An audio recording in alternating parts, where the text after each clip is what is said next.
Hello प्यारे viewers, आपने हमारी पिछली स्टोरी को बहुत प्यार दिया। उसके लिए दिल से आप सबका बहुत बहुत शुक्रिया। हम एक बार फिर से आपके सामने हाजिर हैं एक और मज़ेदार लव स्टोरी के साथ, जिसमें प्यार है, नफ़रत है, गुस्सा है, जलन है, बेबसी है और धोखा है। तो आइए चलते हैं स्टोरी की तरफ। क्या बात है क्षितिज, इतनी जल्दी में मुझे क्यों बुलाया? सब ठीक तो है ना? प्रिया ने क्षितिज की ओर आते हुए कहा। क्षितिज समुद्र की ओर मुंह करके खड़ा था। शाम का समय था, ठंडी ठंडी हवा चल रही थी। दूर आकाश में सूरज डूब चुका था और हल्की सी लाली फैली हुई थी। ये वाला कोना थोड़ा सूना सा था। क्षितिज ने प्रिया की ओर देखा नहीं, बल्कि ऐसे ही खड़ा रहा। अरे क्या हुआ, ऐसे स्टैच्यू बन के क्यों खड़े हो? प्रिया ने उसके कंधे पर हाथ रखा और फिर उसे अपनी ओर मोड़ लिया। क्षितिज के चेहरे पर मुर्दनी छाई हुई थी। आंखें नम और सुर्ख थी। ऐसा लग रहा था जैसे खुद से ही लड़ रहा हो। प्रिया भी पल भर के लिए ठिठक गई। क्षितिज, आर यू ओके? इतने स्ट्रेस्ड क्यों हो, मुझे बताओ। मैं हूं ना तुम्हारे साथ, तुम्हारे पास। ये क्या हालत बना रखी है? घर में कुछ हुआ है क्या? वह बेकरार सी हो गई थी। क्षितिज ने उसे गले लगा लिया और उसके बालों में अपना चेहरा छुपा लिया। वह सन्न रह गई। उसके आंसू वह महसूस कर सकती थी। 6 फुट का लंबा चौड़ा नौजवान किसी बच्चे की तरह उससे लिपटा हुआ था। उसका दिल कांप गया। क्षितिज प्लीज कुछ बोलो, मेरा दिल घबरा रहा है। क्या क्या हुआ है? जो केस तुम देख रहे थे उसमें कोई प्रॉब्लम हो गई है? सस्पेंड कर दिया गया है क्या? प्रिया अपनी समझ से जितना सोच सकती थी बोली। क्षितिज ने सर उठाया और आंखें रगड़ डाली। प्रिया, मुझे माफ़ कर दो प्रिया। मैं तुम्हारी मोहब्बत के काबिल नहीं हूँ, मुझे माफ़ कर दो। ये क्या कह रहे हो? हुआ क्या है? प्रिया क्षितिज की बात पर हैरान थी। क्षितिज ने एक नज़र उसे देखा। ऑफ शोल्डर क्रॉप टॉप और स्कर्ट में स्टेप कट बालों में वह बहुत खूबसूरत लग रही थी। उजले चेहरे पर उसकी हैरान बड़ी ब्राउन आंखें। उसी को देख कल तक इस खूबसूरत लड़की पर उसका हक था, और वह भी तो दिलो जान से उस पर मरती थी। उनके प्यार को नज़र लग गई थी और आज वह उससे दूर हो गया था। मेरी शादी हो गई है। बामुश्किल ये शब्द क्षितिज के होंठों से निकले थे। तुम मजाक कर रहे हो ना? देखो क्षितिज, मुझे ऐसा मजाक बिल्कुल पसंद नहीं है। झूठ बोल रहे हो ना? प्रिया अविश्वास के साथ क्षितिज को देख रही थी। ये सच है प्रिया, मुझे शादी करनी पड़ी आज ही मंदिर में। प्रिया, शट अप क्षितिज, जस्ट शट अप। मुझे अपनी मजबूरी की कहानी मत सुनाओ। झूठे हो तुम, मक्कार हो। प्यार का नाटक करते रहे हो आज तक। क्यों किया ऐसा तुमने? क्यों? क्या बिगाड़ा था मैंने तुम्हारा? वह उसका गिरेबान पकड़कर उसे झिंझोड़ते हुए रो पड़ी। क्षितिज के पास बोलने को कुछ नहीं था। क्या बताता, क्या बोलता? हर बात, हर दलील बेकार थी। दिल टूटने का दर्द वह जानता है। सुबह से अब तक जाने कितनी मौतें मर चुका है वह। कभी यह नहीं चाहा था कि वह अपने प्यार को दर्द दे, मगर आज सबसे बड़ा दर्द दिया था उसे। वह फूट फूट कर रो रही थी।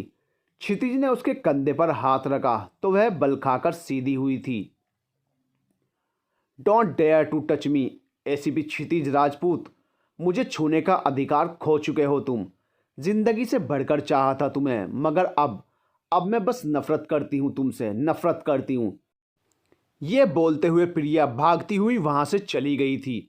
उसके गालों पर बहते आंसू उसे अपने दिल में गिरते महसूस हो रहे थे। वह उसकी जिंदगी में आने वाली पहली लड़की थी जिसे उसने दिल की गहराइयों से चाहा था। आज वह ऐसी तकलीफ से दो चार थी जिसका कोई इलाज नहीं था क्षितिज के पास। क्षितिज खुद भी तो इसी तकलीफ से गुजर रहा था, और जिसकी वजह से ये सब हुआ था वह वहां बैठी अपनी जीत का जश्न मना रही थी। क्षितिज की मुट्ठियां भिज गई और आंखों में अंगारे भर गए। वह वहीं खड़ा गिरती हुई सांझ को देखता रहा। उसके जीवन में भी धीरे धीरे ऐसे ही अंधेरा गिर रहा था। क्षितिज खाना खाकर कमरे में आना। क्षितिज रात को 1 बजे घर आया तो डेढ़ उसे देखकर कहते हुए कमरे में चले गए। भूख, प्यास, नींद, चैन, सुकून सब उड़ चुका था उसका। गायत्री जी के लाख कहने के बाद भी क्षितिज ने खाना नहीं खाया और डेढ़ के रूम में चला गया। क्षितिज, अब तुम्हारी शादी हो गई है। दिव्या तुम्हारी दोस्त से बढ़कर तुम्हारी पत्नी बन चुकी है। मैं मानता हूँ शादी जिन हालात और जितनी जल्दी में हुई है तुम्हें टाइम लगेगा, मगर इस सब में दिव्या के बारे में भी सोचो। वह हमें हमेशा से बहुत प्यारी रही है और तुम्हारी पत्नी के रूप में हम उसी को देखना चाहते थे। जो भी हुआ, लेकिन अब इस रिश्ते को तुम्हें निभाना है। प्यार और सबसे हर बिगड़ी बात बन जाती है। अब जाओ, दिव्या तुम्हारा इंतजार कर रही है। अभिनव राजपूत जी ने उसे समझाते हुए कहा। कहना तो वह भी चाहता था कि आप उसे जितनी सीधी सादी और मासूम समझते हैं, वह उतनी ही चालाक और ख़तरनाक है। कितनी आसानी से उसने वो पा लिया जो वो पाना चाहती थी, मगर डैड के सामने आज कुछ भी कहना उसके बस में नहीं था। वह बिना कुछ बोले सर झुकाए कमरे से निकल गया। बेटा, मॉम की आवाज़ पर वह रुक गया। जो भी हुआ बेटा, और जो भी हमने किया, वह इस घर और तुम्हारी भलाई के लिए किया। अगर ये सब ना करते तो सब कुछ बिखर जाता। मैं जानती हूँ तेरे दिल में कोई और है, मगर बेटिया, दिव्या तुझसे बहुत प्यार करती है और फिर इन सब में उसका कोई कसूर नहीं है। तू उसे अपना लेना बेटा। उन्होंने भी वही कहा जो वह चालाक लड़की चाहती थी। क्षितिज बस सर हिलाकर कमरे में चला गया। इस वक्त उसका दिल और दिमाग शल हो रहा था, मगर बस अब बहुत हो चुका था। इससे ज़्यादा बर्दाश्त की ताकत उसमें नहीं थी। सामने उसके बेड पर वह पूरे हक के साथ बैठी हुई थी। उसे देखते ही नफरत की एक तेज लहर सर से पैर तक दौड़ गई। वह आगे बढ़ा और उसका बाजू पकड़कर उसे बेड से उतार दिया। इस बेड पर दोबारा आने की ज़रूरत भी मत करना। इस कमरे में रह सकती हो तुम, इस बेड पर मुझ पर तुम्हारा कोई हक नहीं है और ना कभी होगा, कहकर वह बाथरूम में घुस गया। बाहर आया तो दिव्या उसी तरह खड़ी थी। क्षितिज ने उसकी तरफ देखा। वाइन कलर की साड़ी पहने नजरें झुकाए खड़ी थी वह। आज कुछ नहीं कहा था उसने। फिर दिव्या पलटी और बाहर जाने लगी कि उसकी आवाज़ पर थम गई। बाहर जाने की ज़रूरत नहीं है, और अगर इस कमरे के अंदर की बात बाहर गई तो मुझसे बुरा कोई नहीं होगा। अंदर आकर नीचे बिस्तर लगाकर लेट जाओ। वह आराम से बेड पर लेट गया। उसने आंखें बंद कर गहरी सांस ली और फिर बैग से कपड़े निकालकर बाथरूम की तरफ बढ़ गई। जब बाहर आई तो लोअर टी शर्ट पहने थी। उसे समझ नहीं आ रहा था कि अब वह क्या करे। क्षितिज ने उस पर एक के बाद दूसरी नज़र डालना भी गवारा न किया था, मगर वह तो पूरी तरह उसके इश्क के नशे में चूर थी। आज से नहीं, बचपन से। उसे पाने के लिए जो वह कर सकती थी सब किया, मगर आज वह उसका होकर भी उससे कोसों दूर था और ये बात उससे बर्दाश्त नहीं हो रही थी। एक साइड होकर लेटो एसीपी, मुझे नींद आ रही है। दिव्या ने उसे कहा ना, तुमसे इस बेड पर आने के सपने मत देखो, नीचे सो जाओ। क्षितिज ने बिना हिले कहा। बात सुनिए, मैं अब इस घर की मेंबर हूँ। हर चीज़ पर मेरा हक भी उतना ही है जितना आपका। और सच तो ये है कि आप पर भी मेरा पूरा हक है, मगर वो जाने दो। अभी तो खिसको आप, वरना मैं बाहर ही चली जाती हूँ और बोल देती हूँ कि मेरे लिए अलग कमरा चाहिए। दिव्या हमेशा की तरह हार मानने वाली नहीं थी। क्षितिज ने उसे गुस्से से घूरा। तुम्हें लगता है तुम ऐसे मुझे ब्लैकमेल कर सकती हो? मुझे फ़र्क नहीं पड़ता, लेकिन अभी मैं मॉम डैड को परेशान नहीं करना चाहता, तो सो जाओ, क्षितिज ने कहा और बेड से उठ गया। वह एक पल भी वहाँ नहीं रुका और स्टडी रूम में जाकर लेट गया। दिव्या की आंखों की नींद उड़ गई थी। अपनी ऐसी बेइज्जती उसे बर्दाश्त नहीं हो रही थी। आंखें खुद ब खुद भर आई थी जिन्हें उसने रगड़ दिया था। क्षितिज, नाश्ता तैयार है, तुम उठकर फ्रेश हो जाओ, मैं नाश्ता लगाती हूँ। दिव्या की मीठी सी आवाज़ पर उसने बुरा सा मुंह बनाया। दिव्या ने उसे उठते देख कुछ नहीं कहा। वह सुबह 5 बजे रूम में आया था और साइड में पड़े काउच पर लेट गया था। दिव्या, जो एक पल के लिए भी सोई नहीं थी, अधखुली आंखों से उसे देख रही थी। सुबह उसे उठाने आई तो नज़रों ने पलटने से इनकार कर दिया। ब्राउन टी शर्ट में माथे पर आते बालों में वह बहुत प्यारा लग रहा था। यूं ही तो उस पर फिदा नहीं थी वह। दिल चाहा उसके माथे को चूम ले, उसके बिखरे बालों में उंगलियां फिराए, मगर फिर हर एहसास को पीछे धकेलते हुए उसे आवाज़ दे डाली। दिव्या ने नाश्ता टेबल पर लगा दिया था। मॉम डैड आ चुके थे, बस उसी का इंतज़ार था। वह आया। मुझे ज़रूरी काम है, आज जल्दी जाना है, नाश्ता ऑफिस में ही कर लूँगा, कहकर क्षितिज तेजी से निकल गया। दिव्या ने रुकी रुकी सी सांस बहाल की और फिर फीकी सी मुस्कुराहट के साथ मॉम डैड को सर्व करने लगी। बेटा वह अभी नॉर्मल नहीं है, उसे थोड़ा सा टाइम दो। टाइम के साथ सब ठीक हो जाएगा। समय हर जख्म हर घाव को भर देता है। उसका जख्म भी अभी ताज़ा है। समय का मरहम लगने दो उस पर। मॉम ने नाश्ते के बाद उसे समझाया। मैं समझती हूँ मॉम, आप टेंशन ना लीजिए। और फिर आपको तो पता है मैं इतनी जल्दी हार मानने वालों में से नहीं हूँ, दिव्या ने कहा और खड़ी हो गई। इतनी देर से घर आने की वजह क्या है? जॉब तो तुम पहले से करते हो, मगर कभी इतनी ज़्यादा देर से नहीं आए। दिव्या जो पिछले 15 दिन से उसे देख रही थी, आज आखिर बोल ही पड़ी। शादी के बाद से आज तक वह हमेशा ही 12 बजे के बाद घर आता था। कभी कभी तो रात के 2 भी बज जाते थे। दिव्या उसका इंतज़ार कर करके थक जाती थी। उसके लिए खाना बनाती, जिसे वह देखता तक नहीं था। घर में खाना ही बंद कर दिया था। सुबह का निकला रात गए आता और सो जाता। आजकल उसने उसकी तरफ नज़र तक डालना बंद कर दिया था।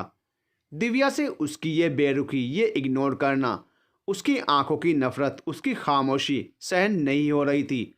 मगर इसके बावजूद वह उससे मोहब्बत करती थी। अपने काम से काम रखो, डोंट डिस्टर्ब मी, कहकर वह बेड पर लेट गया। वह जो उसकी वजह से काउच पर सो रही थी, इतने दिनों से आज उसके करीब आकर बैठ गई। क्षितिज एकदम उठा था और बेड से उतरने लगा, मगर दिव्या ने उसका हाथ पकड़ लिया। कहाँ जा रहे हो? तुम सो जाओ, यहाँ मैं जा रहा हूँ, उसने बिना पलटे कहा। क्यों? मेरे पास रहने से डर लगता है? कहीं खुद से काबू ना खो दो और मेरे करीब ना आ जाओ। प्यार न कर बैठो मुझसे, दिव्या मदहोश लहजे में बोली। शट अप, मुझसे फालतू बकवास करने की कोशिश भी मत करना। क्षितिज ने झटके से अपना हाथ छुड़ाया और बेड से हटकर काउच पर आ गया। लेकिन आज दिव्या उसे बख्शने के मूड में बिल्कुल नहीं थी। वह उसके करीब आ गई और काउच के पास नीचे बैठकर उसके बालों में उंगलियां चलाने लगी। ये क्या हरकत है? क्या परेशानी है तुम्हें? दूर हो जाओ मेरी नज़रों से, क्षितिज धीमे लेकिन गुर्राते हुए बोला। परेशानी ही तो है, मेरा पति आज तक मेरे पास नहीं आया, वह उस पर झुकते हुए बोली। उसने उसे पुश करके खुद से दूर कर दिया। वह जो उसके लिए तैयार नहीं थी, फर्श पर गिर गई और सर तेजी से नीचे लगा। वह सर थाम कर बैठ गई। लम्हे भर के लिए वह अफसोस से भर उठा, मगर अगले ही पल उस पर नफरत हावी हो गई। उसे देखा तो वह एक खुली सी नाइटी पहने हुए थी, जो काफ़ी रिवीलिंग थी। अगले ही पल झिझक कर उसने नजरें फेर ली। ये ऐसी चीप हरकतें करना छोड़ दोगी तो बेहतर होगा तुम्हारे लिए। कपड़े देखो अपने, तुम्हें छुपा कम रहे हैं और नुमाया ज़्यादा कर रहे हैं, उसने सख्ती से कहा। छुपाना क्यों है? इस कमरे में बस हम दोनों हैं और हमारे बीच कैसा पर्दा? वह एक बार फिर उसके करीब आ गई। तुम आखिर चाहती क्या हो? इतनी गंदी हरकतें करके भी जी नहीं भरा तुम्हारा? मुझसे मेरा सब कुछ तो छीन लिया है तुमने। मेरी चाहत, मेरी मोहब्बत, मेरी मुस्कुराहट, हंसी, धड़कन, सब कुछ। अब और क्या चाहिए तुम्हें? तुम्हें लगता है ऐसे मुझे सेड्यूस करके मुझे हासिल कर लोगी? तुम मुझे कभी नहीं पा सकोगी। अगर कभी मेरे करीब जिस्मानी तौर पर हो भी गई तो भी मेरे प्यार से दूर ही रहोगी। वैसे इतनी गिरी हुई नहीं समझा था मैंने तुम्हें अब तक, मगर अब मेरी नफ़रत और भी बढ़ रही है तुम्हारे लिए। अफसोस है मुझे कि तुम कभी मेरी दोस्त थी। उसकी सुर्ख आंखों में नफ़रत बेहद साफ थी। चलो मुझसे इश्क ना सही, नफ़रत ही इतनी बेइंतहा है कि तुमने उसके लिए सब कुछ छोड़ दिया, अपने जान से प्यारे माँ बाप को भी। मेरी नफ़रत उन सब की मोहब्बत पर भारी है। वह मुस्कुराई और पलटकर चादर लेकर बेड पर लेट गई। सच ही तो कह रही है वह। उससे नफ़रत के चक्कर में वह मॉम डैड तक को भुला बैठा था। उनके साथ नाश्ता किए बिना वह कभी जाता तक नहीं था और अब वह उनसे बात तक नहीं कर रहा था। जो भी हुआ था उसमें उनका तो कोई कसूर ही नहीं था। दिव्या ने साजिश ही ऐसी की थी कि वह खुद भी समझ नहीं पाया था। वह उसकी वजह से अपनों को दुख नहीं देगा, उसने सोचते हुए आंखें बंद कर ली। दिव्या ने भीगी पलकें उठाकर उसे देखा और फीकी सी मुस्कुराहट होंठों पर आ गई। वह काउच पर ठीक से नहीं लेट पा रहा था। उसकी हालत पर उसका दिल तड़प सा गया। कितने दिन हो गए थे इसके गालों में पड़ने वाले डिंपल मिस कर रही थी वो। उसकी हंसी खो गई थी। उसकी आंखें एक बार फिर भर आई। वह करवट लेकर मुंह फेर कर लेट गई, मगर दिल, वह तो उसके संग बीते पलों को याद कर रहा था। बचपन से साथ था क्षितिज का और उसका, पल पल का साथ, हर लम्हे का साथ। उसे हमेशा से उसी की कंपनी भाई थी। ऐसा नहीं था कि उसकी फ्रेंड्स नहीं थी, मगर जो दोस्ती क्षितिज से थी वो किसी और से कभी नहीं हो सकी। उसका बचपन उसके साथ कबड्डी, कंचे, gulli danda, cricket, football, badminton खेलते हुए बीता था। और ये दोस्ती बचपन से बढ़ते हुए जवानी की दहलीज तक आने लगी। मगर प्योर दोस्ती थी, दोनों के दिल साफ थे और एक दूसरे से लड़ते झगड़ते, हंसते खेलते उनके दिन बीत रहे थे। उसकी माँ तो बचपन में ही गुजर गई थी। बाबा ने बहुत लाड प्यार से पाला था उसे, हर बात मानते थे उसकी, कभी कोई रोक टोक नहीं की। बाप से ज़्यादा दोस्त बनकर रहे और उसने भी हर बात बाबा से शेयर की। बस उसे कभी बाल नहीं काटने दिए बाबा ने, कि उसकी माँ की याद दिलाते थे उसके बाल उन्हें। खैर, उनकी दोस्ती ऐसी ही रहती अगर उसकी सहेलियाँ उसे इस राह तक ना भेजती, या शायद दोस्ती से प्यार तक का ये सफ़र और लंबा होता। क्षितिज, तेरा बॉयफ्रेंड है ना? रेखा ने उससे पूछा। क्या पागल हो गई है क्या? वो मेरा फ्रेंड है बस, दिव्या ने तेज आवाज में कहा। बेवकूफ़ क्यों बना रही है? हमें सब पता है। क्या पता है? हाँ, मुझसे ही सुनना चाहती है तो सुन। तू उसके साथ सबसे ज़्यादा रहती है, उसी के साथ खेलती है, उसी से पढ़ती है, उसके जैसे कपड़े पहनती है, उसके जैसे काम करती है। सुबह होते ही उसके घर भाग जाती है, शाम को उसे देखे बिना चैन नहीं आता। तो बता, क्या है ये? ऐसे कोई फ्रेंड होते हैं? अब फ्रेंड तो हम भी हैं तेरे, मगर हमारे साथ तो ऐसी नहीं है तू। मान भी ले, बीएफ है तेरा वो। रेखा हंसते हुए बोली। ऐसा कुछ नहीं है, दिव्या ने कहा, मगर इस बार आवाज़ में पहले वाली तेज़ी नहीं थी। उसकी बातों ने उसके दिलो दिमाग में हलचल मचा दी थी। वह पूरे दिन अजीब खोई खोई सी रही। फिर शाम होते होते बेचैनी बढ़ गई और वह फिर क्षितिज के पास जा पहुंची। क्षितिज उस वक्त जय के साथ बैडमिंटन खेल रहा था। वह वहीं बैठकर उसे देखने लगी। उसके साफ चेहरे पर पसीने की बूंदें झलझला आई थी। बाल बार बार माथे पर आ जा रहे थे। ब्लैक ट्राउज़र और ब्लू टी शर्ट में वह बहुत स्मार्ट लग रहा था।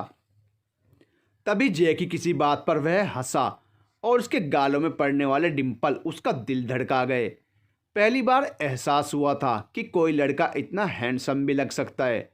और वो दिल की धड़कन से घबराकर खड़ी हो गई और भागते हुए घर आ गई। और उस दिन से दिव्या का क्षितिज को देखने का नज़रिया बदल गया। अब वह हर वक्त उसे अपनी नज़रों में रखने लगी। उसने कभी उससे इजहार नहीं किया था, मगर वह उस पर अपना हक समझती थी। उसके साथ रहने के लिए उसने सब कुछ किया। वह सुबह जॉगिंग करता था, उसने भी जॉगिंग शुरू कर दी। वह जिम गया तो उसने भी जाना शुरू कर दिया। मार्शल आर्ट्स उसने सीखा तो वह भी पीछे नहीं हटी। शूटिंग भी दिव्या ने उसके साथ ही सीखी। मगर जब क्षितिज ने आईपीएस बनने के लिए यूपीएससी की तैयारी कर एग्ज़ाम दिया तो वह ऐसा नहीं कर सकी, क्योंकि उसकी ग्रेजुएशन ही कंप्लीट नहीं थी। आखिर वह उससे बड़ा तो था, आगे भी था, और इस तरह वह उससे जुदा हो गया। ट्रेनिंग के बाद पोस्टिंग भी दूसरी जगह हुई। इस बीच क्षितिज से फ़ोन पर कांटेक्ट रहा, मगर क्षितिज को महसूस करने के लिए, उसकी खुशबू अपने वजूद में भरने के लिए दिव्या बादस्तूर उसके घर जाती रही। उसके कमरे को उसके ना होते हुए भी संवारती रही। यूं भी उसकी मोम को वह माँ ही कहती थी, और ना सिर्फ कहती थी बल्कि उतना ही प्यार भी करती थी। अपने बाबा और उसके बाद माँ पापा ही उसके अपने थे। वह उनके साथ बैठती, बात करती, बाहर के कई काम उसने अपने जिम्मे ले लिए थे। माँ के साथ क्षितिज की पसंद की डिशेज भी बनाना सीख ली थी उसने। क्षितिज के साथ और लगाव की ऐसी आदत थी कि जब वह फ़ोन करता और कहता कि उसके वहाँ होते उसे मॉम डैड की फिक्र नहीं होती, तो दिव्या बच्चों की तरह खुश हो जाती। उसकी पसंद के अनुसार उसने jogging, gym, martial art practice घर पर करना नहीं छोड़ा था। बस दिव्या क्षितिज के लिए परफेक्ट बनना चाहती थी। क्षितिज को अपनों को अपना बना लिया था दिव्या ने, और माँ पापा के दिल में भी दिव्या को अपनी बहू बनाने की ख्वाहिश जन्म ले चुकी थी। भाई साहब, अब आप अपनी दिव्या हमें सौंप दीजिए, हम उसे अपने घर का उजाला बनाना चाहते हैं। जब ये बात माँ ने दिव्या के बाबा से कही तो ऐसा लगा कि सब कुछ मिल गया। बाबा को भला क्या एतराज़ हो सकता था, मगर उसका इंतज़ार अभी लंबा था। 4 साल बाद क्षितिज एसीपी की पोस्ट पर अपने शहर आया, और अब जाकर दिव्या की आंखों की प्यास बुझी। आने के बाद क्षितिज की आंखों में दिव्या के लिए तारीफ थी, दोस्ती थी, इज्जत थी, मगर प्यार, प्यार ही एक ऐसा जज्बा था जो दिव्या लाखों कोशिशों के बाद भी ढूंढ नहीं पाई थी। मगर दिव्या को इससे उतना फर्क नहीं पड़ा। दिव्या का मानना था कि उसकी मोहब्बत उन दोनों के लिए काफ़ी है। उसकी हर ज़रूरत का जवाब वह बन जाना चाहती थी और वह इसमें बहुत हद तक कामयाब भी रही। क्षितिज आज नहीं तो कल उससे प्यार करने लगेगा। बस यही एक उम्मीद थी, यही तमन्ना थी, यही आरजू थी। और ये उम्मीद, ये तमन्ना, ये ख्वाहिश, आरजू पूरी भी हो जाती अगर क्षितिज की ज़िंदगी में कोई और ना आ गई होती। और बस यहीं से हालात ने दूसरा मोड़ ले लिया। क्षितिज की ज़िंदगी में किसी और के होने का पता उसे तब चला जब राजनगर आने के 3 महीने बाद दिव्या अपनी फ्रेंड्स के साथ मूवी देखने गई। मूवी ख़त्म होकर जब वह निकली तो उसे क्षितिज की एक झलक दिखाई दी। तुम लोग चलो, मैं एक काम करके अभी आती हूँ, कहकर दिव्या उनके कुछ कहने से पहले ही भीड़ में रास्ता बनाती हुई उसकी तरफ दौड़ गई। वह तेजी से उस तक जा पहुंची। क्षितिज, तुम यहाँ कैसे? दिव्या, तुम क्या कर रही हो यहाँ? क्षितिज ने उल्टा उसी से पूछा। फ्रेंड्स के साथ मूवी देखने आई थी। ये कौन है? दिव्या ने पास खड़ी लड़की को देखकर पूछा। पल भर के लिए क्षितिज चुप सा हो गया, मगर दूसरे ही पल संभल गया। मेरी फ्रेंड प्रिया से मिलो, हम यहाँ मूवी देखने ही आए थे। और प्रिया, ये मेरी बहुत अच्छी दोस्त दिव्या है। उसने दोनों को इंट्रोड्यूस कराया। उसने प्रिया से हाय हेलो किया, मगर उसके मन में कुछ खटक गया था। क्षितिज जल्दी ही दिव्या को बाय कर प्रिया को साथ लेकर चला गया। दिव्या के अंदर कुछ ऐसा हुआ था कि वह बुरी तरह से टूट गई। जब तक वह प्रिया के सामने रही थी, बस उसी का मुआयना किए गई। प्रिया एक मीडियम कद की गोरे रंग की खूबसूरत लड़की थी। उस पर प्रिया का रखरखाव गजब का था। उसने लाइट ब्राउन कलर की 1 फीट घुटनों से ज़रा नीचे तक की स्कर्ट पहनी थी और मैचिंग कैमिसोल ने उसे एक खूबसूरत लुक दिया हुआ था। हाई हील्स पहने थी, बाल स्टेप में खूबसूरती से कटे हुए थे, कानों में ब्लैक ईयररिंग्स और बाएं हाथ में महंगी और नाजुक सी घड़ी, दाएं हाथ में ईयररिंग्स से मैच करता हुआ ब्रेसलेट और हल्का सा मेकअप। कुल मिलाकर वह काफ़ी इम्प्रेसिव लग रही थी। उसके बोलने में भी क्लास थी। आज पहली बार घर वापस आने के बाद दिव्या आईने के सामने आ खड़ी हुई। हल्का दबता सा रंग, बिना किसी मेकअप के और भी संवलाया सा लग रहा था। लंबा कद और बेतरतीबी से लपेटे हुए बाल, ब्लू डेनिम पर ढीला सा ब्लैक कलर का टॉप पहने और सादे स्पोर्ट्स शूज पहने वह खुद को ही अजीब लग रही थी। फिर बड़ा क्षितिज को कैसे पसंद आती। अपना कंपैरिजन जितना प्रिया से कर रही थी, उतना ही खुद पर गुस्सा आ रहा था। अरे दिव्या, ये तुम हो? अच्छी लग रही हो। क्षितिज के होंठों पर ही नहीं, आंखों में भी तारीफ थी। 10 दिन में दिव्या ने अपना काया पलट कर दिया था। खूबसूरत स्टाइलिश सा कॉटन का ब्लैक एंड येलो कॉम्बिनेशन का सूट, उस पर ब्लैक कलर की कोटी जैकेट डाले हुए, कानों में ब्लैक ईयररिंग्स, बाएं हाथ में वॉच और पंजाबी जूती पहने हुए वह अपने लंबे कद के साथ बहुत अच्छी लग रही थी। आंखों में काजल और होंठों पर लिप ग्लास लगा रखा था। उसका रूप निखर आया था। वह सुबह सुबह ही क्षितिज के यहाँ पहुँच गई थी। वह ऑफिस जाने के लिए तैयार हो रहा था। क्षितिज के मुंह से अपनी तारीफ दिव्या को खुश कर गई थी। कहीं जा रही हो? क्षितिज ने पूछा तो दिव्या होश में आई। नहीं, फिलहाल तो कहीं नहीं जा रही, लेकिन तुम चाहो तो मूवी देखने या लॉन्ग ड्राइव पर चल सकते हैं। बोलो, क्या कहते हो? दिव्या ने अपने खुले रेशमी बाल पीछे करते हुए कहा। तुम्हें कब से ये शौक होने लगे? क्या कोई बॉयफ्रेंड मिल गया है? क्षितिज ने पहले हैरानी से और फिर हंसते हुए पूछा। तुम हो तो सही, और कोई क्यों चाहिए? दिव्या ने बड़े आराम से आंखों को क्षितिज पर जमा कर बोला। प्रिया को देखकर जो आग उसके अंदर भड़की थी, वह बस क्षितिज के एक जुमले से शांत हो जाती कि हाँ, वह उसका ही है। मगर क्षितिज ने जो जवाब दिया वह दिव्या को छील गया था। मैं तुम्हारे बॉयफ्रेंड थोड़े ही हूँ। मेरे साथ चलने के सपने मत देखो। मैं तो बस अपनी गर्लफ्रेंड के साथ ही जाऊँगा। क्षितिज हंसा। तो क्या वो लड़की तुम्हारी गर्लफ्रेंड थी? दिव्या का दमकता चेहरा पल भर में बुझ गया। सिली गर्ल कहकर क्षितिज उसके सर पर हाथ मारकर बाहर निकल गया और वह यूं ही खड़ी रह गई। इस पल उसका सर गर्म हो चुका था, आंखें जल रही थी। अब प्रिया उसकी दुश्मन बन चुकी थी, जिसने उसके दिल की धड़कन को छीन लिया था। जलन और ईर्ष्या की ऐसी आग लगी थी जिसमें उसका तन मन झुलस गया था। नहीं, वह उससे हार नहीं मानेगी। क्षितिज उसका था, उसका है और उसका ही रहेगा, चाहे इसके लिए उसे कुछ भी करना पड़े। जलन में झुलसता वजूद लिए वह माँ के पुकारने के बावजूद दौड़ती हुई अपने घर आ गई और कमरा बंद कर बेड पर गिर गई। अचानक से दिव्या अतीत से निकलकर प्रेजेंट में लौट आई थी। सामने काउच पर सोते हुए क्षितिज को देखकर उसके दिल में ऐसा हाल बरपा हुआ था कि वह अपलक उसे देखती रही। क्षितिज को पाना दिव्या का सिर्फ ख्वाब ही नहीं था, उसकी जिंदगी का मकसद था, उसकी आखिरी मंजिल थी। लेकिन वह इस मंजिल को हासिल करके भी खाली हाथ थी। अब क्षितिज का प्यार पाना ही दिव्या का मकसद बन चुका था। मैं तुम्हारे बिना जी नहीं सकती क्षितिज। प्यार तुमसे ही किया है और इस कदर किया है कि तुम्हारे बगैर सांसें रुकती है मेरी। अगर तुम मुझसे मिलने वहीं नहीं आए जहां हम मिला करते थे, तो वहां तुम्हें कल सुबह मेरी लाश मिलेगी। मैं आज शाम 5 बजे तुम्हारा इंतज़ार करूंगी।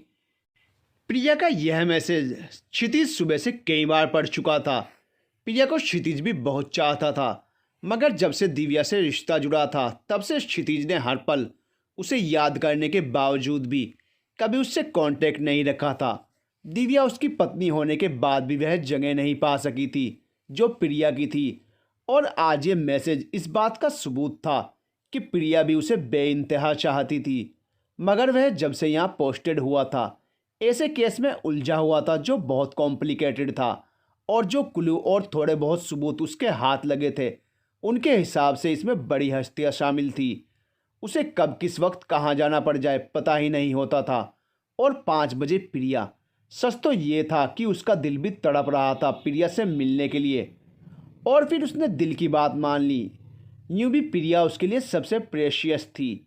प्रिया, क्षितिज की आवाज़ पर प्रिया पलटी तो वह उसे देखता ही रह गया। उसकी हल्की सुर्ख आंखें अभी भी नम थी, चेहरा बुझा बुझा सा था। क्षितिज को देखकर प्रिया भागकर उस तक आई और उससे लिपट गई।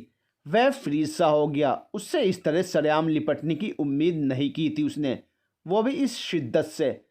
मैं यहीं हूँ प्रिया, तुम्हारे पास, चलो यहाँ से चलते हैं। क्षितिज ने उसे धीरे से खुद से अलग किया और उसका हाथ पकड़कर उसे दूसरी साइड ले गया, जहाँ एक और उसे बैठाकर वह उसके सामने बैठ गया। उसकी इस हालत पर उसका दिल अफसोस से भर गया था। ये क्या हालत बना रखी है तुमने अपनी? मेरी गलती की सज़ा खुद को क्यों दे रही हो? तुम बहुत अच्छी लड़की हो, मेरी खातिर खुद को बर्बाद मत करो प्लीज़। क्षितिज टूटे लहमे में बोला, मोहब्बत का दूसरा नाम बर्बादी ही तो है। मैं तुम्हें भुला नहीं सकती, कभी भी नहीं। प्रिया की आंखों में ज़माने भर का दर्द था। प्रिया, मैं अब तुम्हें कुछ नहीं दे सकता, बल्कि मुझसे मिलने की वजह से तुम्हें बदनामी झेलनी पड़ सकती है, और मैं ये कभी नहीं चाहूँगा कि तुम्हें कोई भी कभी भी कुछ भी गलत बोले। तुम प्लीज़ कोई अच्छा सा लड़का ढूंढकर अपना घर बसा लो। क्या तुम्हारा घर बस गया है? तुम और वो, have you slept with her? उसने फौरन ही तेज आवाज में पूछा। प्रिया, बोलो क्षितिज, क्या तुम उसके साथ? Is this question relevant? वह कलपते हुए बोला। हाँ, इसी सवाल के जवाब पर सब टिका है। प्लीज़ मुझे बताओ कि मेरे जीने की वजह अभी भी बाकी है या नहीं। प्रिया के आंसू गालों पर फैल गए। उसे रोते देख वह बेचैन सा हो गया। नो, नॉट येट, उसने कहा और बेबसी से आंखें बंद कर ली। क्षितिज, तुम मुझसे प्यार करते हो और मैं तुमसे। हम दोनों बस एक दूसरे के साथ खुश रह सकते हैं। तुम उसे कुछ नहीं दे पाओगे कभी भी। इससे अच्छा ये है कि उसे डिवोर्स दे दो। चंद लम्हों की खामोशी के बाद उसने आखिरी धमाका कर डाला। क्या क्या कह रही हो तुम? तुम होश में नहीं हो प्रिया। मैं मानता हूँ कि मैंने मजबूरी में ये शादी की है, लेकिन इस शादी में सिर्फ मैं या दिव्या ही नहीं है। मेरे मॉम डैड, दिव्या के बाबा, हमारा मान सम्मान सब जुड़ा हुआ है। ये शादी ही इसलिए हुई थी कि दोनों परिवारों पर कोई उंगली ना उठा सके। और तुम कह रही हो कि ये मौका मैं अपने हाथों से सबकी थाली में परोस दूं। शादी कोई खेल नहीं है प्रिया, क्षितिज ने मुंह फेर कर कहा। शादी दो दिलों का मेल है क्षितिज, कोई इज्जत बचाने का जरिया नहीं। जब दिलों में ही इतने फासले हैं तो इस शादी का मतलब ही क्या है? तुम्हारी शादी को 1 महीना हो चुका है और तुमने अब तक उसे छुआ भी नहीं। क्यों? क्योंकि दिल नहीं मिले। हमारी शादी नहीं हुई मगर हमारे बीच सब नॉर्मल है। क्यों? क्योंकि हमारे दिल एक हैं, हमें इसमें कुछ गलत नहीं लगता। और सच तो ये है कि इसके आगे भी अगर सब कुछ हो जाए, क्योंकि हम दोनों जुदा नहीं। लेकिन उस शादी में सब गलत है, क्योंकि वो शादी शुरू से ही गलत हुई है। तुम दोनों को इस शादी से दुख के अलावा कुछ नहीं मिलेगा। नहीं प्रिया, मैं ये नहीं कर सकता। तो ठीक है, मुझसे पहले की तरह मिलो, वैसे ही रहो मेरे साथ। मैं तुम्हारी जुदाई नहीं सह सकती। फ्यूचर फ्यूचर पर ही छोड़ते हैं। प्रिया, डोंट डू दिस। इस तरह की बातें और हरकतें मत करो। हगिंग और किसिंग हमारे बीच कभी ऐसे नॉर्मल नहीं हुई। उस दिन तुमने नशे में किस किया था, उसके बाद कभी ऐसा नहीं हुआ। और प्लीज़ होश में आओ। क्षितिज ने जबरदस्ती प्रिया को खुद से दूर किया। क्यों? अब तुम मुझसे प्यार नहीं करते? क्यों मुझे खुद से दूर कर रहे हो? वह उसे कॉलर से पकड़ते हुए बोली, मैं तुमसे प्यार करता हूँ, तभी कह रहा हूँ। मुझसे दूर होने की कोशिश करो, करीब आने की नहीं। तुम पर कोई उंगली उठाई, ये मुझसे बर्दाश्त नहीं होगा। उसने उसके हाथ खुद से अलग किए और तभी उसका मोबाइल बीप हुआ। मुझे जाना होगा प्रिया, इट्स अर्जेंट। तुम्हें टैक्सी स्टैंड तक ड्रॉप कर देता हूँ। वह उसे लेकर निकला। क्षितिज रुको, दिव्या ने कमरे से निकलते हुए क्षितिज को रोकते हुए कहा। वह आज भी प्रिया से मिलकर आया था और उसे बहुत समझाया भी था, लेकिन प्रिया के नासमझ रवैये से क्षितिज झुंझला कर आ गया था। अभी वह घर पर आया ही था कि उसके चाचा का बेटा जय आ गया और मोम ने क्षितिज को आवाज़ लगाई। वह कपड़े बदले बिना ही बाहर जाने लगा जब दिव्या ने उसे रोका। यूँ तो दिव्या उसे आजकल कुछ नहीं कहती थी, लेकिन उसका ध्यान बहुत रखती थी। उसके कपड़े, रुमाल, घड़ी, पर्स, मोबाइल, जूते, सॉक्स, सब कुछ उसे टाइम पर मिलता था। उसके खाने पीने, एक्सरसाइज से लेकर उसके सोने तक हर चीज़ रेडी रहती थी। यूँ लगता था जैसे दिव्या को उसके कामों के अलावा और कोई काम ही नहीं है। उसके अलावा सबसे हंसना, बोलना, बात करना सब कुछ था, मगर उसे वह डिस्टर्ब नहीं करती थी क्योंकि हमेशा उसके बोलते ही वह उसे कुछ ना कुछ इंसल्टिंग बोल देता था या कुछ ऐसा जिससे उसका दिल दुखता था। आज उसका इस तरह रोकना उसे ठिठका गया था। क्या है? क्षितिज उसकी तरफ पलटा था। दिव्या बिना कुछ बोले उसके करीब आई और उसकी वाइट शर्ट के बटन खोलने लगी। ये क्या कर रही हो? हटो। क्षितिज ने दिव्या का हाथ झटक दिया। ऐसे और किसी को झटका होता तो मुझे ये कहने की जरूरत ना पड़ती, दिव्या ने कहा और उसे आईने की तरफ मोड़कर कॉलर के पास इशारा किया और बाहर चली गई। क्षितिज ने देखा तो वहां प्रिया के ब्राउन लिपस्टिक लगे होंठ बेहद साफ थे। क्षितिज के जबड़े भिज गए थे। अंदर कहीं शर्मिंदगी ने सर उठाया। क्षितिज ने जल्दी से शर्ट उतारी और कपड़े चेंज कर बाहर आ गया। जय उसे देखते ही बहुत गर्मजोशी से उठा। दिव्या जो उसके सामने बैठी बात कर रही थी, क्षितिज को आते देख किचन में माँ के पास चली गई। साले, क्या जादू चलाया है तूने दिव्या? ओ सॉरी भाभी, पर कितना बदल गई है वो। मैं तो पहले ही कहता था प्यार करती है तुझसे। वैसे लाइफ पार्टनर कैसी है? दोस्त तो बहुत कमाल की थी, उसने दिव्या के जाने के बाद उससे कहा। अच्छी है। वह बस इतना ही कह पाया। इज़ एवरीथिंग ऑल राइट क्षितिज? तू भी खोया खोया सा है और दिव्या भी बहुत बदल गई है। उसकी हंसी भी गायब है। जय को कुछ गड़बड़ लगने लगा था। हाँ, सब ठीक है, बस आजकल किसी केस में उलझा हुआ हूँ तो दिमाग वहीं रहता है। उसने बहाना बनाया और बातचीत का टॉपिक ही बदल दिया। जय कुछ दिनों के लिए आया था। यूँ तो वह बेंगलोर में रहता था और वहीं एक आईटी कंपनी में जॉब करता था। यहाँ कंपनी का ही कुछ काम आया था। उसकी फैमिली यहीं रहती थी और जय, क्षितिज और दिव्या अक्सर साथ देखे जाते थे। दिव्या ने माँ के साथ मिलकर खाना लगा दिया। हल्की फुल्की बातचीत के दौरान खाने के बाद कॉफ़ी का दौर चला और सोने के लिए जाते जाते 1 बज चुका था। क्षितिज रूम में आ गया। इस दौरान उसने दिव्या से नज़रें चुराई हुई थी। दिल में कहीं ना कहीं खुद के गलत होने का एहसास पनप रहा था। दिव्या ने किचन साफ करने के बाद बची हुई सब्जी और दूध फ्रिज में रखा और लाइट्स ऑफ कर कमरे में आकर नाइट बल्ब ऑन करके बाकी की लाइट्स ऑफ कर काउच की तरफ बढ़ गई। उसने क्षितिज से कुछ नहीं पूछा था। कहाँ तो क्षितिज को यह लग रहा था कि दिव्या हंगामा करेगी और कहाँ वह बिल्कुल चुप थी। उसकी यह चुप्पी क्षितिज को चुप रही थी। दिव्या। क्षितिज की आवाज़ पर वह ठिठक कर रुक गई। ये शायद पहली बार था जब क्षितिज ने उसे पुकारा था। मुझे तुम्हें कुछ बताना है दिव्या, क्षितिज ने कहा तो वह उसकी तरफ पलटी और अपनी गहरी काली आंखें उस पर जमा दी। क्षितिज ने बीते 3.5 महीने से शायद पहली बार उसे गौर से देखा था। डार्क ग्रीन कुर्ती और वाइट प्लाजो में वह अच्छी लग रही थी। लंबे बाल बन की शेप में बंधे हुए थे। मांग में भरे सिंदूर से वह बहुत खूबसूरत सा एहसास दे रही थी। जब दिव्या ने उसे ऐसे चुपचाप खड़े खुद को निहारते देखा तो लम्हे भर के लिए दिल खूबसूरत एहसास से धड़का, मगर अगले ही पल वह प्रेजेंट में लौट आई और बाहर जाने के लिए पलट गई। दिव्या, क्षितिज ने बोलते हुए उसे रोकने के लिए हाथ बढ़ाया और दिव्या की कुर्ती का गला पीछे से उसके हाथ में आ गया और चढ़ की आवाज के साथ कुर्ती पीछे से कमर तक फट गई। दोनों ही पल भर के लिए फ्रीज हो गए थे। फिर वह जल्दी से पलटी और पीछे हटते हुए दीवार से जा लगी। चेहरे पर शर्म के रंग तेजी से बिखरे हुए थे, आंखें शर्म से झुक गई थी। सॉरी दिव्या, आई, वह बोलना चाहते हुए भी कुछ बोल नहीं पा रहा था। बाहर जाओ प्लीज। दिव्या नजरें झुकाए दीवार से लगी खड़ी थी। उसका शर्म से सुर्ख चेहरा बहुत दिलकश लग रहा था। चाहे दिव्या कितनी ही बोल्ड क्यों ना बनने की कोशिश करे, अंदर से तो वही टिपिकल इंडियन लड़की थी। उसकी नज़रों के सामने कुछ पल पहले का सीन आ गया। दिव्या उसके सामने खड़ी थी, शर्म से सिमटी हुई, जिसे क्षितिज ने हमेशा ही लड़ते झगड़ते देखा था, गुस्से से सबको डांटते देखा था। आज उसका ये रूप बहुत खूबसूरत सा था। क्षितिज मदहोश सा दिव्या के पास आया। क्षितिज के दिव्या के पास आने के एहसास ने उसकी सांसों को उथल पुथल कर दिया। क्षितिज ने अपनी हथेलियों में दिव्या का चेहरा भर लिया।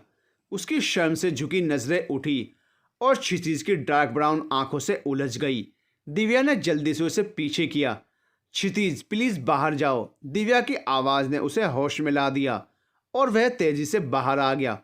उफ, ये क्या हो गया था मुझे? ऐसे कैसे बह सकता हूँ मैं? प्रिया के नज़दीक होने पर मैंने हमेशा उसे दूर किया है, जबकि वह खुद मेरे आगोश में आना चाहती है। फिर दिव्या, उसने तो ऐसा कुछ किया ही नहीं, फिर भी मैं बहक गया। नहीं, ये ठीक नहीं हुआ। क्षितिज ने बेबसी से अपने बालों में हाथ फिराया। क्षितिज, अंदर आ जाओ, सो जाओ, कल ऑफिस भी जाना है, दिव्या ने धीरे से कहा। वह लाउंज से उठकर कमरे में आ गया। दीवू, आई एम सॉरी, अनजाने में वो तुम्हारे कपड़े, मुझे ऐसा नहीं करना चाहिए था, उसने उसकी तरफ देखते हुए कहा। इट्स ओके क्षितिज, उसने धीरे से कहा और काउच पर लेट गई। आज एक अरसे बाद क्षितिज ने उसे दीवू कहकर पुकारा था। दिव्या की नाराजगी पल भर में गायब हो गई। दीवू, मेरी लाइफ से प्रिया अभी तक नहीं गई है। मैं अक्सर उससे मिलता रहता हूँ, बट ट्रस्ट मी, उसके और मेरे बीच कुछ नहीं हुआ। वो शर्ट पर जो उसे लेकर कुछ गलत मत समझना। उसने बेड पर लेटे हुए उसकी तरफ देखते हुए कहा। नाइट बल्ब की रोशनी में वह बहुत खूबसूरत लग रही थी। आई ट्रस्ट यू, तुम्हें सफाई देने की ज़रूरत नहीं है, कहकर वह पलटकर लेट गई। अगले दिन, तुम्हें मुझ में क्या अच्छा लगता है क्षितिज? क्षितिज आज फिर प्रिया के साथ समंदर किनारे था। मुझे तो तुम पूरी ही अच्छी लगती हो। तुम्हारा ये लंबा कद, छरहरा बदन, गहरी काली आंखें, लंबे बाल और शर्माता हुआ सुर्ख चेहरा हर पर मेरे जहन में हलचल मचाता है। वह अपनी रो में कहता चला गया। फिर जब क्षितिज ने प्रिया की तरफ देखा तो वह अजीब सी नज़रों से उसे घूर रही थी। दोस्तों, क्षितिज एक कश्मकश भरी जिंदगी जी रहा है। ना ही तो वह दिव्या को अपनी पत्नी के रूप में स्वीकार कर पा रहा है और ना ही प्रिया को छोड़ पा रहा है। तुम्हें मुझ में क्या अच्छा लगता है क्षितिज? क्षितिज आज फिर प्रिया के साथ समंदर किनारे था। मुझे तो तुम पूरी ही अच्छी लगती हो। तुम्हारा ये लंबा कद, छरहरा बदन, गहरी काली आंखें, लंबे बाल और शर्माता हुआ सुर्ख चेहरा हर पल मेरे जहन में हलचल मचाता है। वह अपनी रो में कहता चला गया। फिर जब क्षितिज ने प्रिया की तरफ देखा तो वह अजीब सी नज़रों से उसे घूर रही थी। ना तो मैं लंबे कद की हूँ, ना मेरी आंखें काली और ना बाल लंबे हैं और ना ही मैं शर्माती हूँ। ये तुम किसके बारे में बात कर रहे हो? अपनी वाइफ को इमेजिन कर रहे हो? प्रिया ने उसे घूरते हुए कहा। वह खुद नहीं समझ पा रहा था कि कैसे दिव्या का चेहरा उसकी नज़रों के सामने आ गया था। प्रिया, मेरी बात सुनो। बात तुम सुनो क्षितिज, कहीं ऐसा तो नहीं कि तुम उसे चाहने लगे हो या उसने अपनी अदाएं दिखाकर तुम्हें फंसा लिया है। प्रिया, अपनी हद में रहो। दिव्या ऐसी नहीं है, वह तेज अंदाज में बोला। लेकिन तुम तो बहुत जल्दी रंग बदलने वाले निकले क्षितिज। इतनी जल्दी मुझे मेरे प्यार को भूल गए। क्षितिज, मेरा दिल दुखाया है तुमने। आज मेरी हद समझा रहे हो, कल मेरी औकात बताओगे। आज तुम्हें फैसला करना होगा, या तो तुम उसे तलाक देकर मुझसे शादी करोगे या फिर मैं इसी समंदर की लहरों में कूदकर अपनी जान दे दूंगी। प्रिया रोते हुए बोली। प्रिया प्लीज, मेरा ये मतलब नहीं था। मैं उसे तलाक नहीं दे सकता और ना ही तुमसे शादी कर सकता हूँ, प्लीज समझो। क्षितिज ने आंखों में नमी लिए उसे समझाने की कोशिश की, मगर आज प्रिया पर जैसे जुनून सा सवार था। फिर मैं जीकर क्या करूंगी? शादी तुम मुझसे कर नहीं सकते और मैं तुम्हारे बगैर रह नहीं सकती। तो मतलब तुम मुझे अपनी रखेल बनाकर रखना चाहते हो? प्रिया, क्षितिज का हाथ उठा तो जरूर, मगर नीचे नहीं आ पाया और वह फटी फटी आंखों से उसे देखती रह गई। ओह, तो अब नौबत यहां तक आ पहुंची है कि तुम मुझ पर हाथ उठाओगे, मारोगे मुझे? बुरी तरह रोते हुए वह उसे देखकर बोली। प्रिया प्लीज मेरी बात सुनो। अब सुनने कहने के लिए कुछ बाकी नहीं रह गया है। अब मुझे तुम्हारा फैसला सुनना है। मुझसे शादी या मेरी मौत। कल शाम 7 बजे तक का टाइम है तुम्हारे पास। उसके बाद तुम मुझे कभी ब्लेम नहीं करोगे, मगर मेरी मौत के जिम्मेदार सिर्फ तुम होगे, सिर्फ तुम। वह कहकर रुकी नहीं बल्कि भागती हुई चली गई। क्षितिज देर रात कमरे में दबे पांव एंटर हुआ, जिससे कोई डिस्टर्ब ना हो, मगर दिव्या शायद उसी के इंतजार में जाग रही थी। तुम हाथ मुंह धो लो, मैं खाना लगाती हूँ। यह कहते हुए दिव्या उठ गई। मेरा मन नहीं है, खाना मन से नहीं भूख की वजह से खाया जाता है। मैं लगा रही हूँ, फटाफट आ जाओ, कहकर वह कमरे से निकल गई। क्षितिज हाथ मुंह धोकर कपड़े बदल कर आया तो वह खाना गर्म कर टेबल पर रख चुकी थी और पानी लेकर आ रही थी। खूबसूरत रेड एंड व्हाइट कॉम्बिनेशन का पटियाला सूट पहने, बालों की चोटी बनाए हुए वह फब रही थी। उसने पानी का जग टेबल पर रखा और इसी के साथ क्षितिज की नजरें उसकी लटों से उलझ गई, जो बार बार उसके चेहरे को चूम रही थी। उसने जबरदस्ती उस पर से नजर हटाई और खाना शुरू कर दिया। खाने के बाद उसने चाय बनाई और कमरे में ले आई। उसके सर में दर्द हो रहा था और इस वक्त चाय की तलब शिद्दत से हो रही थी। वह चाय पीकर लेट गया, मगर सर दर्द और भी बढ़ रहा था। कुछ मिनट दिव्या उसे हाथ से सर दबाते और करवट बदलते देखती रही, फिर उठ गई और उसके पास बेड पर आ गई।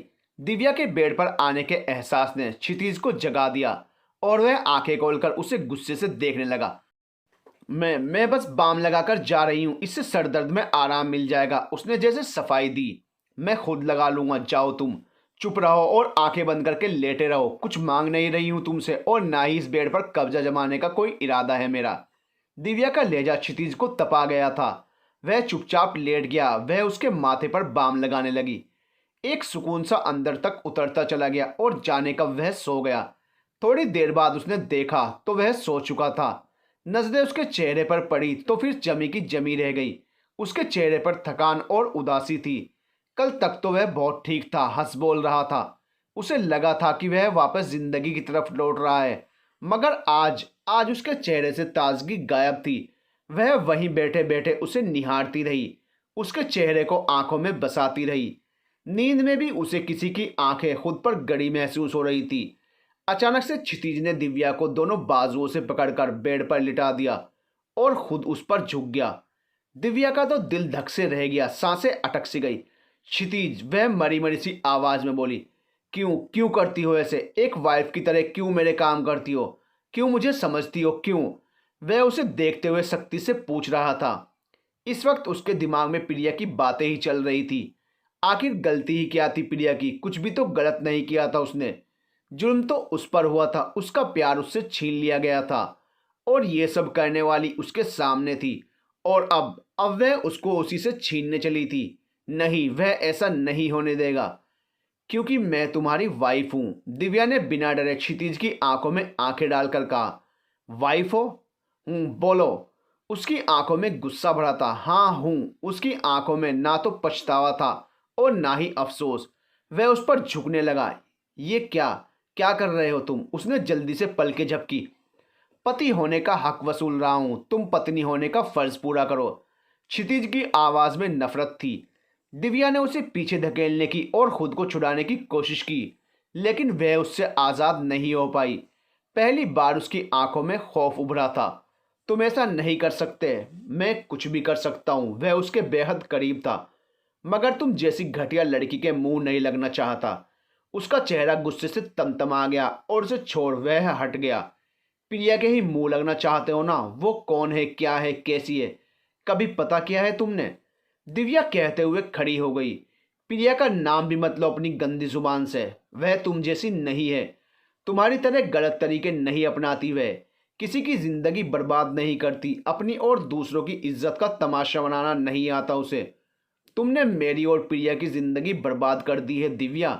वो घटिया हरकत करके तुमने अपनी इज्जत को तार तार किया ही था, साथ में मेरी और प्रिया की जिंदगी में भी अंगारे भर दिए। वरना आज आज इस कमरे में दो अजनबी ना रह रहे होते, बल्कि दो प्यार भरे दिल एक साथ धड़कते। खुशियों का राज होता सन्नाटों का नहीं, मगर तुमने सब खत्म कर दिया। और उस पर तुम्हारे बाबा, उनका भी हार्ट अटैक का ड्रामा तभी होना था। सबने मिलकर मुझे और प्रिया को अलग कर दिया। क्षितिज तेज में बोल रहा था और दिव्या का चेहरा लाल हो गया। उसके जबड़े भिज गए थे अंदर से उमड़ते सैलाब को रोकने के लिए। उसने आंखें बंद कर खुद को संभाला।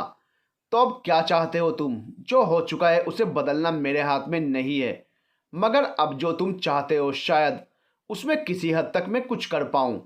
दिव्या ने बिल्कुल शांत लहजे में कहा। छुटकारा छुटकारा चाहता हूं मैं तुमसे।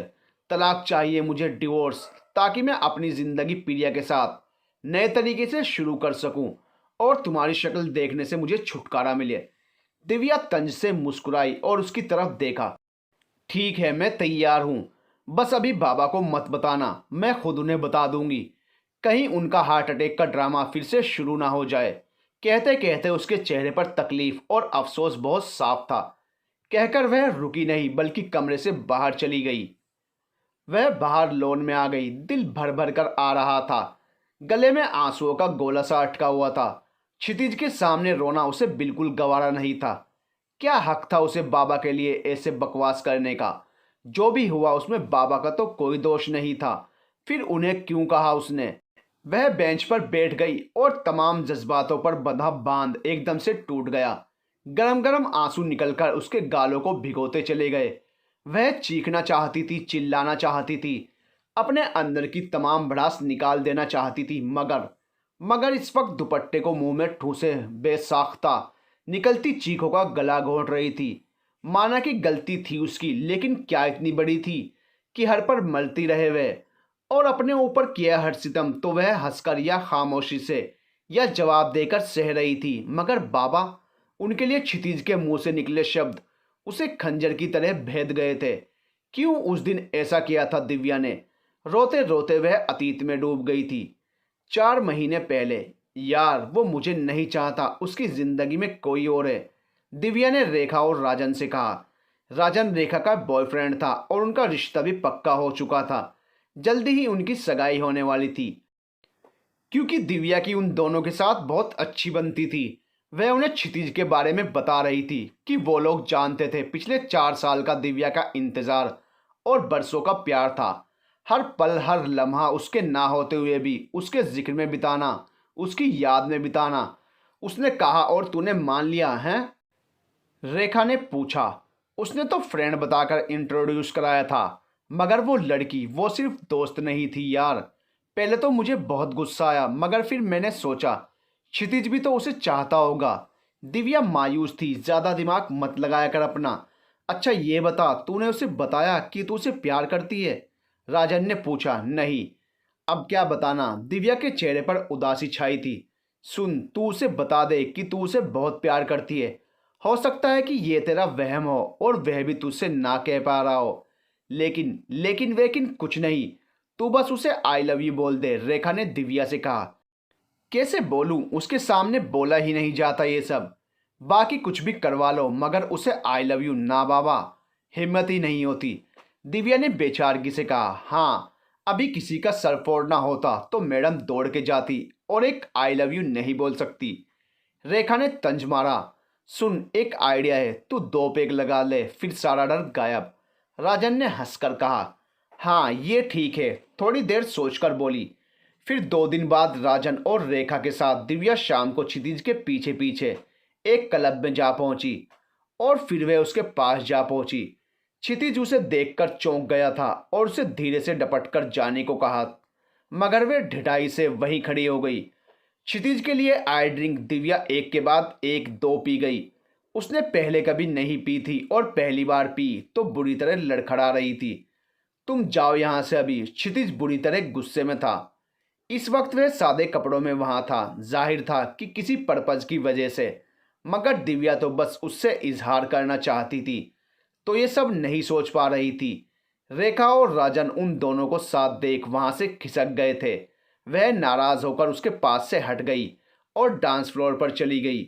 उसके नशे में होने का फायदा उठाकर दो लड़के उसके आसपास मंडराने लगे और यहाँ वहाँ हाथ लगा रहे थे। तभी वहां अचानक एक फायर हुआ और भगदड़ मच गई। वह भी भीड़ के साथ लड़खड़ाती हुई बाहर निकली। फायरिंग काफी बढ़ गई थी। इससे पहले कि वह ज्यादा कुछ कर या समझ पाती, उन दोनों लड़कों ने उसे पकड़ लिया और खींचते हुए ले जाने लगे। वह नशे में जरूर थी, मगर उनके इरादे ना समझ सके इतनी भी मदहोश नहीं थी। उनसे छूटने की कोशिश भरपूर की उसने, मगर नशे में होने की वजह से वह उनसे पार न पा सकी। लेकिन इससे पहले कि वो अपने गंदे मंसूबों में कामयाब होते, क्षितिज ने उसे ढूंढ लिया और उसके हाथ में थमे रिवॉल्वर के एक फायर से ही वो दोनों भागते नजर आए। इन सब में उसके कपड़े बाजू पर से और गले से फट गए थे। क्षितिज ने उसे अपनी शर्ट पहनाई और अपनी गाड़ी में ले आया। क्या हो गया है तुम्हें दीवू, ये शराब क्यों पी तुमने? अगर आज तुम्हें कुछ हो जाता तो? क्षितिज के अंदाज और लहजे में दिव्या के लिए फिक्र थी। मैंने क्षितिज इसलिए पी कि तुम्हें बोल सकूं क्या आई लव यू। बोलते बोलते वह बेहोश हो चुकी थी। अगली सुबह जब उसे होश आया तो वह और क्षितिज उसकी कार में एक दूसरे की बाहों में थे और कुछ मीडिया के लोग फोटो क्लिक कर रहे थे। क्षितिज भी तभी उठा था और ये सब देखकर उसका दिमाग घूम गया। एसीपी सर, ये आपकी कौन है? आपकी शादी तो हुई नहीं है, एक ने सवाल किया। तो क्या ये आपकी लवर है जिसके साथ आप कार में ही सो गए? दूसरे की आवाज आई। या ये उसी क्लब की कोई कॉल गर्ल है जहां कल रात आपने छापा मारा था? किसी ने सवाल किया। तो आपको लड़कियों का भी शौक है? मैडम, आपने क्या रेट लिया है नाइट का?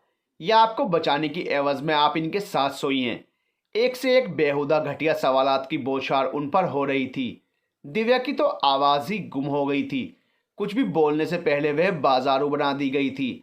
उसकी आंखें आंसुओं से भर चुकी थी और दिल पर छुरियां चल रही थी। यूं लग रहा था जैसे उसका दिल फट जाएगा। क्षितिज बड़ी मुश्किल से उसे लेकर कार से निकल कर आया। दिव्या बस सर झुकाए उसके साथ घिसट रही थी। उसकी नासमझी ने उसे ये कैसा वक्त दिखाया था। क्षितिज एक टैक्सी रुकवाकर उसमें उसे लेकर आया। कॉलोनी वालों की नजरें उन दोनों पर जमी हुई थी। ये खबर हर न्यूज चैनल पर आ रही थी और बेहद गंदे अंदाज में इसे पेश किया जा रहा था।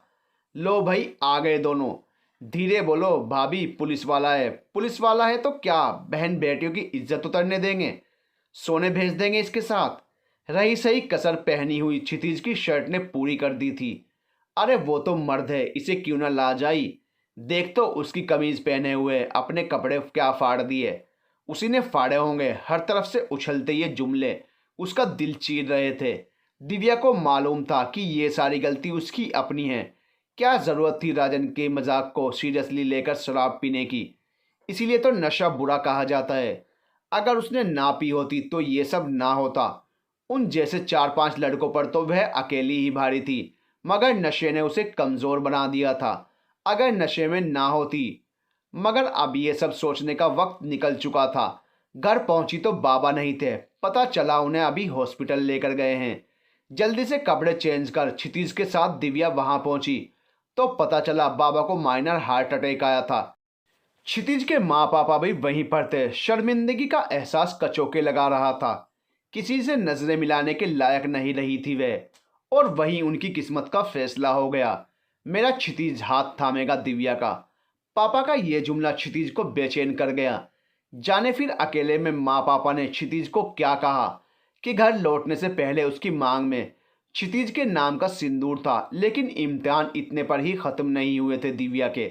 उसका मोबाइल गाड़ी में रह गया था और क्षितिज उन लोगों को घर छोड़कर गाड़ी लेकर निकल गया। क्या कमाल कर दिया मेरी जान तूने। हमने तो बस लव स्टोरी शुरू होने का ही सोचा था, तूने तो शादी ही कर डाली। और ये बदनामी भूल जा, कल सब भूल जाएंगे। अब वो प्रिया क्षितिज से हमेशा के लिए दूर हो गई है। जस्ट इंजॉय मेरी जान। और रेखा के किए मैसेज ने दिव्या की बची कुची उम्मीद को भी सुहा कर डाला। वह हर दिन की तरह 5:30 बजे उठ गया था। नजरें काउच पर गई, मगर वह खाली था। वह उठकर बाथरूम गया, फिर लॉन्च में गया। मगर दिव्या ना तो लॉन्च में थी और ना ही किचन में। वह तो शायद रात भर कमरे में आई ही नहीं। वह जल्दी से बाहर आया तो देखा इतनी ठंड में वह सिकड़ी हुई बेंच पर बैठी है और सोते हुए सर पीछे लुढ़क गया है। उसके गालों पर सूखे आंसुओं के निशान बने हुए थे। वह शायद रोते रोते यहीं सो गई थी। उसे एहसास हो रहा था कि वह बहुत गलत बोल गया था। बचपन से जानता है, उसे अच्छी तरह पता है कि वह घटिया नहीं है, मगर कल रात जो अल्फाज क्षितिज ने दिव्या के लिए इस्तेमाल किए थे वो उसे अब कचोटने लगे थे। क्षितिज ने कभी उसे रोते हुए नहीं देखा था, मगर आज उसकी वजह से वह इस हाल में थी। तभी उसकी नींद खुली और एक नज़र उस पर डालकर वह चुपचाप अंदर चली गई और वह बस गहरी सांस लेकर रह गया। उसके वर्कआउट के दौरान उसने एक बार भी उसकी तरफ नहीं देखा। आज भी उसकी हर चीज़ तैयार थी। घुले हुए साफ आयरन किए हुए कपड़े, पॉलिश किए शूज, सॉक्स, रुमाल, घड़ी, पर्स, सब कुछ अपनी जगह था। उसके टेबल पर आने से पहले नाश्ता भी रेडी था। हर रोज की तरह वह उसे दरवाजे तक छोड़ने आई। तुम लायर से आज मिल लेना, फिर जब भी वह पेपर रेडी कर देंगे हम डिवोर्स फाइल कर देंगे। बता देना जब चलना होगा, दिव्या ने कहा और झुकी नजरें और सुर्ख चेहरे के साथ पलट गई और क्षितिज उसे देखता रह गया। माँ, बहुत दिन हो गए हैं बाबा से मिले हुए। उनकी तबीयत भी ठीक नहीं रहती। आप कहें तो मैं कुछ दिनों के लिए बाबा के पास चली जाऊं? दिव्या ने माँ से पूछा। दिल बार बार भरकर आ रहा था, रोना आ रहा था, गुस्सा भी आ रहा था और यहाँ कुछ भी नहीं कर पा रही थी। और कल से बाबा की याद बुरी तरह से सता रही थी, जब अपनी हर मुश्किल, हर परेशानी उनके गले लगकर भुला देती थी वह। हाँ बेटा, चली जाना, नाश्ता कर लो, फिर मैं और तुम्हारे पापा भी चलेंगे तुम्हारे साथ भाई साहब को देखने। तुम वहीं रुक जाना, उन्होंने प्यार से कहा। दिव्या उनकी इसी मोहब्बत से तो मजबूर हो जाती थी। नाश्ता बस नाम के लिए ही किया उसने। बेटा, बैग कहाँ है तुम्हारा? माँ ने पूछा। माँ, वहाँ पहले से है सब कुछ, कुछ ज़रूरत होगी तो मैं ले जाऊंगी, पास में ही तो है, कहकर वह उनके साथ बाहर आ गई। बाबा कमज़ोर से लग रहे थे। यूं तो वह उन्हें सब बात बता देना चाहती थी, मगर उनकी हालत देखकर उसने अभी ना बताना ही ठीक समझा। माँ पापा कुछ देर बैठकर चले गए। राजू, जिसे उसने बाबा की देखभाल के लिए रखा था, उससे टैक्सी लाने का बोलकर वह बाबा को चेकअप के लिए हॉस्पिटल ले जाने के लिए निकलने लगी। बेटा, क्षितिज के साथ तू खुश है ना? उन्होंने अचानक ही दिव्या से सवाल किया। वह चौंक गई, फिर होठों पर मुस्कुराहट सजाकर उन्हें अपनी और क्षितिज की खुशनुमा जिंदगी का यकीन दिलाने लगी।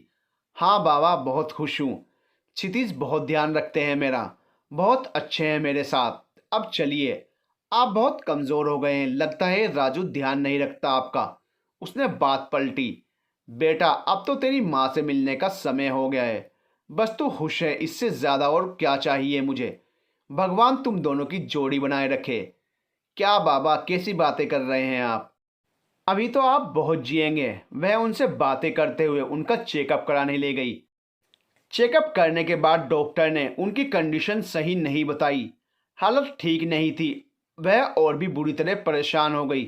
घर आकर उसने उनकी डाइट, दवाई, टहलना, हर शेड्यूल अपने हाथों में ले लिया। बाबा एक हफ्ते में ही बहुत सही लग रहे थे उसे।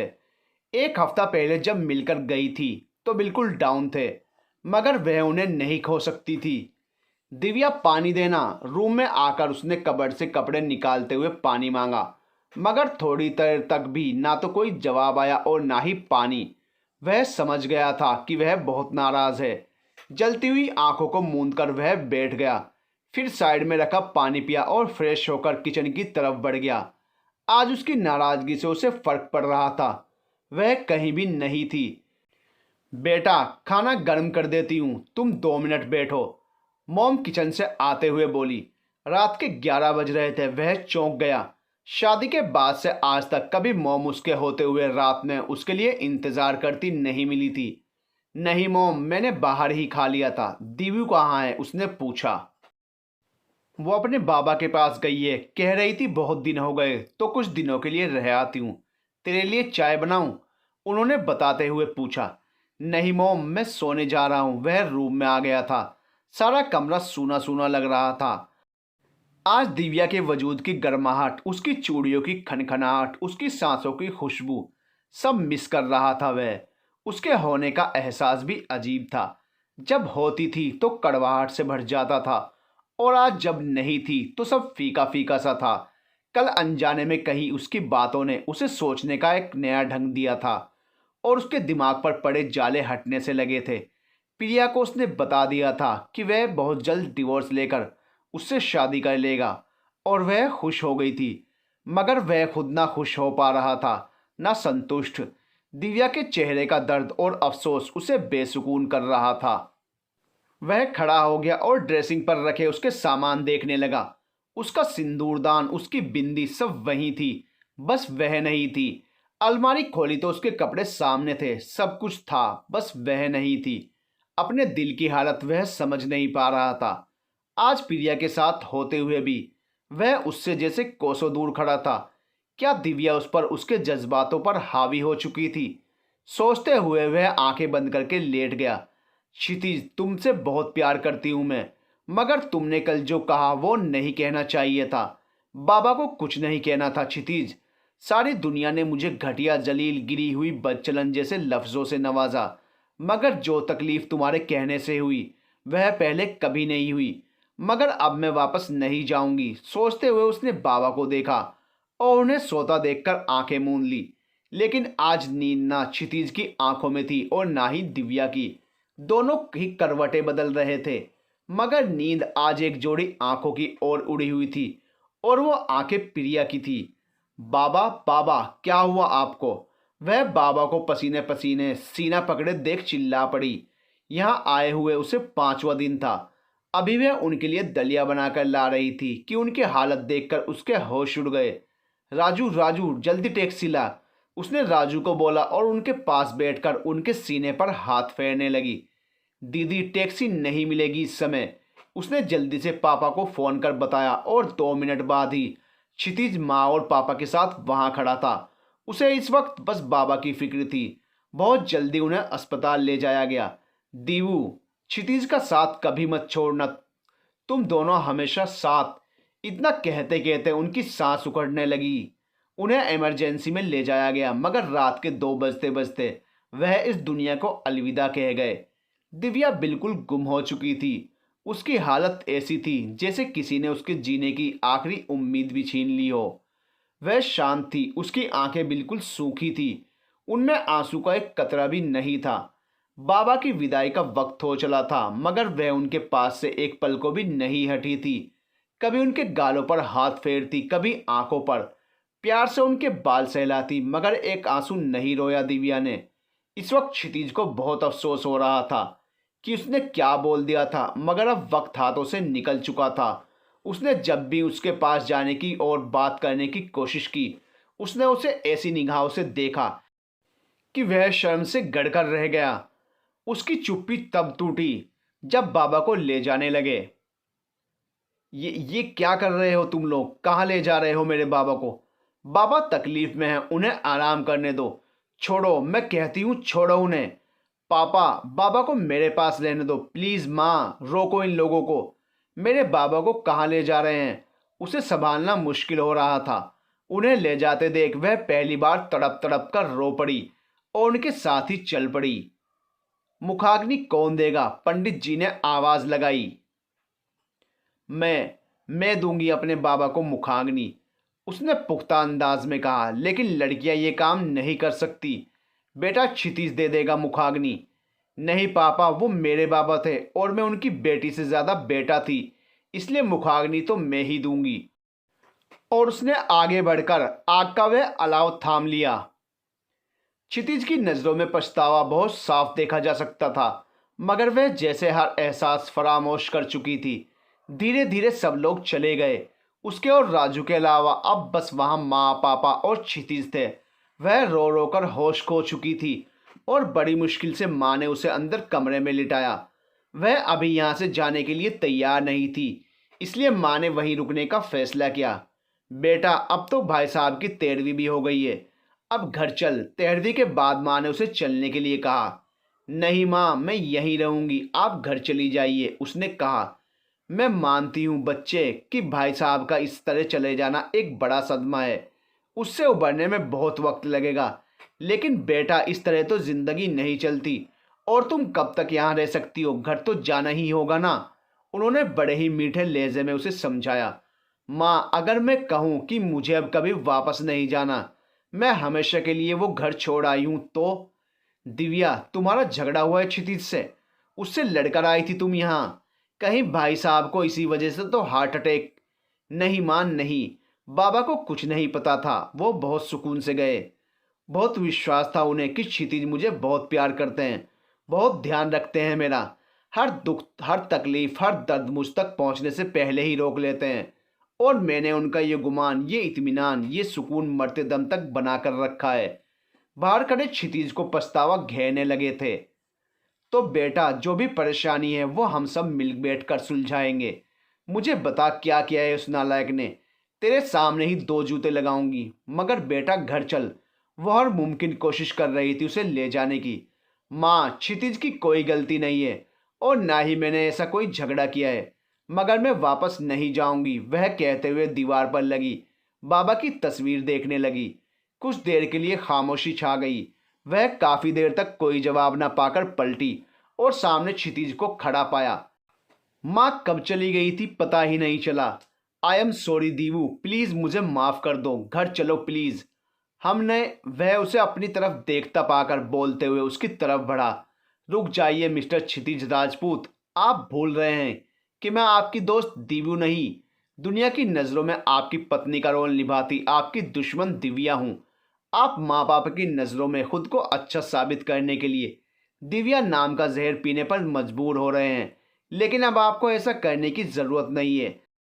आप कोई भी इल्ज़ाम मुझ पर डाल दीजिएगा, किसी भी ऐसी घटिया हरकत का जिक्र कर माँ पापा को मुझसे नफरत करने पर मजबूर कर दीजिएगा, जैसी घटिया हरकत से आपने कुछ दिन पहले मुझे नवाजा था। और अब आपको मेरे बाबा हार्ट अटैक का ड्रामा कर मजबूर भी नहीं करेंगे। उनके हर ड्रामे की मौत उनके साथ ही हो चुकी है। दिव्या ने गुस्से से सुर्ख चेहरा उसकी ओर कर उसकी आंखों में आंखें डालकर कहा, दीवू प्लीज ऐसा मत कहो, मैं बहुत शर्मिंदा हूं। मैं ऐसा कुछ भी नहीं चाहता। कि परेशानी तो यह है कि आप जानते ही नहीं कि आप क्या चाहते हैं। खैर, मुझे इन सब बातों में पड़ना ही नहीं है। आप डिवोर्स फाइल कर दीजिए और मुझसे छुटकारा पाकर अपनी ज़िंदगी की एक नई शुरुआत कीजिए, जिसमें प्यार हो, मोहब्बत हो, आप हो और आपकी चाहत हो। अगर इससे भी आपकी इज्जत पर कोई आंच आती है तो मैं आपको डिवोर्स का नोटिस भिजवा देती हूँ।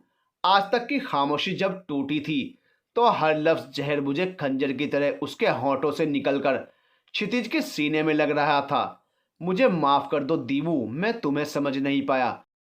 हमारा रिश्ता चाहे जिन हालात में जुड़ा हो, मगर अब ये एक अटूट बंधन बन चुका है। और रियली, और प्रिया, प्रिया अब हमारे बीच दीवार नहीं बनेगी। उसने कहा तो वह हंस पड़ी। प्रिया तो कभी दीवार थी ही नहीं, दीवार तो तुम्हारी ईगो थी, तुम्हारे झूठे प्यार का नशा था, तुम्हारा अपने इन्फ्लुएंस को प्यार समझ लेना था और मेरी गलती को गुनाह बना देना था। तुम्हें प्रिया, प्रिया इज ए ब्लडी क्रिमिनल, और मैं बहुत जल्द उसे सलाखों के पीछे कर दूंगा। क्षितिज चीखा। जानती हूँ वो क्या है और उसने क्या क्या किया है, मगर दुख उसके कुछ करने पर नहीं, तुम्हारे कुछ ना समझने पर हुआ था मुझे। तुम्हें क्या लगता है उसका सच तुमने खोज निकाला है? वो पेन ड्राइव तुम तक मैंने ही पहुंचाई थी, जिसमें उसके ड्रग डीलिंग के सारे सबूत मौजूद थे। जिस तरह वह तुम्हें इस्तेमाल कर रही थी जानती हूँ मैं। तुम्हें सेड्यूस करना, तुम्हें उसका किस करना, हर बार तुम्हारे किसी जगह पर जाने से पहले ही वहां खबर पहुंचाना, सब मालूम है मुझे। बेवकूफ़ नहीं हूं मैं, मगर तुमसे इतनी बड़ी बेवकूफ़ी की उम्मीद मुझे नहीं थी। दिव्या सांस लेने के लिए रुकी। उसने तुम्हें अपने जाल में फंसाया और तुम उसके रूप पर फिदा हो गए। उसने हर उस वक्त तुम्हें खुद से मिलने बुलाया जब जब उनकी डीलिंग हुई, और तुम उससे मिलने चले गए। तुमने मुझे ही नहीं अपने फ़र्ज को भी ताक पर रख दिया, ऐसी भी क्षितिज राजपूत। लेकिन मैं तुम्हें ऐसे नहीं देख सकती थी, इसलिए अपनी बदनामी की उस रात के सच का पता लगाते लगाते मैं अनजाने ही उस तक पहुंच गई जो इन सब की मास्टरमाइंड थी, तुम्हारी प्रिया उफ रोजी डिकोस्टा। लेकिन जो भी है, बावजूद इसके कि उस सब में तुम्हारा कसूर ना था, मैं तुम्हें माफ़ नहीं कर सकती। मेरे बाबा को अपशब्द बोलने का हक किसी को भी नहीं है, किसी को भी नहीं। और तुमने मेरे बाबा पर बीमारी का ड्रामा करने का इल्ज़ाम लगा दिया, मुझ पर खुद को बर्बाद करने का इल्ज़ाम लगा दिया। दिव्या की आंखें जल उठी थी। अरे मेरे बारे में सोचा कभी? बदनामी तो मेरी हुई थी। बाजारू, कोलगर, घटिया, बेशरम, बेहया जैसे हर बुरे शब्दों से मुझे नवाजा गया था। मेरे बाबा का जीना मुश्किल किया गया था। मैं उनका गुरूर थी, मगर तुमसे प्यार करने की गलती कर बैठी और उस दिन शराब चखने की कि उनका गुरूर मिट्टी में मिल गया। मेरे बाबा जिन्होंने कभी सर झुकाकर बात नहीं की थी, उसके बाद से किसी के सामने सर ना उठा सके। और तुम्हें ये सब उनका ड्रामा लगा था। अरे बाबा के एक इशारे पर तुम जैसे हजारों क्षितिज वार सकती हूँ मैं। प्यार नाम की खता को अलविदा कह सकती हूँ। और जिस मजबूरी का बखान तुमने किया वो तुम्हारी कमजोरी थी। सही मायनों में तो तुमने कभी प्यार को जाना ही नहीं। अगर प्रिया से प्यार किया होता तो उसे तभी कबूल कर उसी से शादी करने पर अड़िग रहते। अगर शादी की थी तो उसे निभाने की एक सच्ची कोशिश करते। मुझे ब्लेम करने के बजाय एक बार प्यार से ठंडे दिमाग से मुझसे बात तो करते। पत्नी होते के नाते ना सही, एक दोस्त होने के नाते। हाँ, मैं मानती हूँ कि मेरी गलती थी कि मैं प्यार कर बैठी तुमसे, मगर प्यार पर कभी किसी का जोर चला है भला? और मेरा प्यार कुछ हफ्तों या महीनों का नहीं, सालों का था। और इतना उथला भी नहीं था कि तुम पर हक जमा कर हर चीज से बेगाना कर दे। मैंने तो तुमसे जुड़े हर रिश्ते को दिल से अपना बनाया था, मगर तुम तो मेरे इकलौते रिश्तों को भी ना संभाल पाए। अरे सच तो ये है कि तुम ना तो अच्छे प्रेमी बन पाए, ना अच्छे पति और ना ही अच्छे दोस्त। और मुझे अफसोस है कि मैंने तुम्हें इतनी देर से समझा। अब चले जाओ यहाँ से और फिर कभी मुझे अपनी शक्ल मत दिखाना। नफरत करती हूँ मैं तुमसे अब। जो मेरे बाबा की इज्जत नहीं कर सकता उससे मोहब्बत कभी नहीं कर सकती मैं। कहकर दिव्या तेजी से अंदर कमरे में चली गई और धाड़ से दरवाजा बंद कर लिया। और पीछे खड़ा क्षितिज सन्नाटों में घिरा रह गया। आज खाली हाथ खाली दामन वह लौट रहा था और उसे महसूस हो रहा था कैसा लगता है सब कुछ खोकर। क्षितिज ने दिव्या की नज़रों में अपनी इज्जत ही खो दी थी। 3 महीने हो चुके हैं दिव्या, ये कम टाइम नहीं होता। तुम क्षितिज को माफ क्यों नहीं कर देती? रेखा उसे अपनी शादी का कार्ड देने आई थी। उस दिन के बाद वह वापस क्षितिज के पास नहीं गई थी। बाबा की मौत का जख्म गहरा और ताज़ा था, जिससे रह रहकर टीसें उठती थी। वह उसके बारे में सोचना भी नहीं चाहती थी, मगर क्षितिज हर दिन सुबह जाने से पहले उससे मिलने जरूर आता था। उसे देखते ही पहले पहले वह खुद को रूम में बंद कर लेती थी, मगर अब उसे इग्नोर करते हुए अपने काम में लगी रहने लगी। वह उससे बात करना चाहता था, मगर वह जैसे कान बंद किए रहती। बाबा तो थे नहीं और माँ पहले ही नहीं थी, तो कोई था ही नहीं जो उस पर सख्ती कर उसे अच्छा या बुरा समझाता। खुद को बिजी रखने के लिए और जीने के लिए उसने एक प्राइवेट कंपनी में MIS एग्जीक्यूटिव की जॉब कर ली थी। पढ़ी लिखी तेज दिमाग तो थी ही, तो जॉब मिलने में कोई परेशानी भी नहीं हुई। नहीं कर पा रही हूँ माफ, बस इस बारे में करूँगी, मैं इस बारे में बात और बार बार करूँगी। क्या अब तुझे प्यार नहीं रहा उससे? तो बस इस वक्ती मोहब्बत की खातिर इतना परेशान थी तू? अगर नहीं निभा सकती थी तो प्यार किया ही क्यों? रेखा ने उसे अच्छे से लताड़ा था, तो उसने क्यों शादी की थी जब निभा नहीं सकता था? वह सूखी लकड़ी की तरह चटकी। कब तोड़ी उसने शादी? बोला ही तो था परेशान था। ये तो तू भी जानती है कि वह प्रिया को चाहता था, लेकिन तुझसे शादी के बाद बार बार उसके कहने पर भी शादी नहीं तोड़ी उसने। फिर कौन से हस्बैंड वाइफ में झगड़ा नहीं होता कि तू उसकी कही बात को दिल से लगाकर बैठ गई है। रेखा उसे समझाने पर अड़ी थी। ठीक है, मेरी ही गलती है, मगर मैं उसके पास वापस नहीं जाऊंगी। अब मेरी जिंदगी में उसके लिए कोई जगह नहीं है। उसने कहा। तो कब तक रहेगी ऐसे? चल, तूने उससे रिश्ता तोड़ भी दिया, उसे अपनी जिंदगी से निकाल भी दिया, तो क्या किसी और को अपना सकेगी? किसी और के करीब जा सकेगी? स्टॉप इट रेखा, वो मेरी जिंदगी से निकल भी जाए, मगर उसकी जगह मैं कभी किसी को नहीं दूंगी। I love. वह बोलते बोलते एकदम चुप हो गई। ओह, तो प्यार करती हो अब भी उससे, मगर ऐसे प्यार का क्या फायदा जिसमें उसी को तकलीफ पहुंचाई जाए? आज वह सक्सेसफुल है, केसेस सोल्व कर रहा है, गुनहगारों को पकड़ रहा है, उन्हें सजा दिलवा रहा है। उसकी वजह से हम बेखौफ हैं, मगर वो तो आज भी खौफ के साए में जी रहा है, बस तुम्हारी वजह से। क्या उसकी एक छोटी सी गलती आज भी तुम्हारी नज़र में माफ़ी के लायक नहीं है? रेखा प्लीज़ पीछे रह गई उसकी बातों में उलझी हुई दिव्या, जिसके अंदर अजब कशमकश का माहौल था। आज ऑफ था तो वह घर पर ही थी। रेखा की बातें उसे कमजोर कर रही थी। 3 महीनों से उसने क्षितिज से बात तक नहीं की थी, उसे नजर भरकर देखा तक नहीं था। दिल के अंदर बेचैनी थी और एक जंग जारी थी कि वह क्या करे। मगर जो भी हो, वह नहीं जाएगी उसके साथ, नहीं रहेगी उसके पास। और वह निढाल सी सोफे पर गिर गई और वह जाने कब तक यूं ही पड़ी रहती अगर उसे अपने ऊपर किसी की निगाहें महसूस ना होती। 3 महीनों से उसने क्षितिज से बात तक नहीं की थी, उसे नजर भरकर देखा तक नहीं था। दिल के अंदर बेचैनी थी और एक जंग जारी थी कि वह क्या करे। मगर जो भी हो, वह नहीं जाएगी उसके साथ, नहीं रहेगी उसके पास। और वह निढाल सी सोफे पर गिर गई और वह जाने कब तक यूं ही पड़ी रहती अगर उसे अपने ऊपर किसी की आंखें महसूस न होती। उसने नजर उठाकर दरवाजे की ओर देखा तो क्षितिज खड़ा हुआ उसी को देख रहा था। आज उससे आंखें मिली तो उलझ कर रह गई। ऐसा लग रहा था सदियों के बाद उससे मिली है। कुछ देर खामोशी रही, लेकिन फिर उसने नजरें हटाई। वह धीरे धीरे चलते हुए सोफे के पास उसके करीब टेबल खींचकर उस पर बैठ गया। दिव्या का दिल एक बार फिर धड़क उठा, मानो उसे एहसास करा रहा हो कि वह जिंदा है। लेकिन वह नजरें झुकाए रही और हमेशा की तरह खामोश रही। मगर आज दूसरी तरफ भी खामोशी थी। आज दिव्या इस खामोशी से घबरा गई। क्षितिज एकटक उसी को देख रहा था। उसके चेहरे पर सुर्खी दौड़ गई और उसने सर और भी झुका लिया। उसके उठकर जाने का रास्ता ब्लॉक था। उसकी हालत क्षितिज के दिल को गुदगुदा रही थी। इन 3 महीनों में उसने बहुत अच्छी तरह से अपना फर्ज निभाया था। उसका दिल जीतने की भी हर मुमकिन कोशिश की थी। कई बार उससे माफ़ी मांगी। आज उसके चेहरे पर बिखरे रंग उसे अपनी कोशिशों के कामयाब होने का इशारा कर रहे थे। दीवू, प्लीज़ अपने घर चलो। उसका हाथ अपने हाथ में लेते हुए उसने रिक्वेस्ट के लहजे में कहा। दिव्या को जैसे करंट सा लगा। अपना हाथ पीछे खींचना चाहा, मगर क्षितिज की पकड़ मजबूत थी। नजरें उठाकर उसे गुस्से से देखना चाहा, मगर देख न सकी। खड़ी होती तो उसकी बाहों में चली जाती। खामोशी की दीवार अब टूटने का आगाज था। हाथ छोड़ो और पीछे हटो। लहजे को मजबूत बनाने की भरपूर कोशिश की थी दिव्या ने। ना छोड़ूं तो, पीछे ना हटूं तो।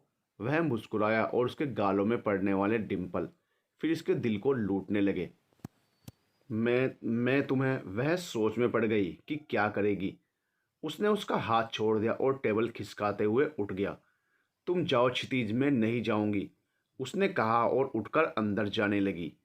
क्षितिज उसकी तरफ लपका। वह अंदर जाकर दरवाज़ा बंद कर रही थी कि उसने पैर अड़ा दिए और दरवाज़ा खोलते हुए खुद भी अंदर आकर दरवाज़ा बंद कर दिया। दिव्या के माथे में बल पड़ चुके थे। सारे खूबसूरत एहसास कहीं जा छुपे। क्या मतलब है इस हरकत का? ऐसी भी हो तो किसी के भी घर में घुसकर मनमानी करोगे? वह अनसुना करते हुए उसके करीब आ गया। उसके खुले रेशमी बालों को पीछे करते हुए चेहरे को छूना चाहा कि वह 2 कदम पीछे हट गई। ये क्या बदतमीजी है, निकलो यहां से, वह चिल्लाई। इसे बदतमीजी नहीं, प्यार कहते हैं, और अपनी पत्नी से प्यार करना कोई गुनाह तो नहीं। वह उसकी तरफ बढ़ते हुए बोला। कौन सी मूवी के डायलॉग रट कर आए हो? वह और पीछे हट गई। सिर्फ डायलॉग ही नहीं, सीन भी मेमोराइज हैं। आगे बढ़ते हुए उसकी मुस्कुराहट और भी गहरी हो गई। उसकी बातें, उसका अंदाज, उसके चेहरे का रंग बहुत बदला हुआ था।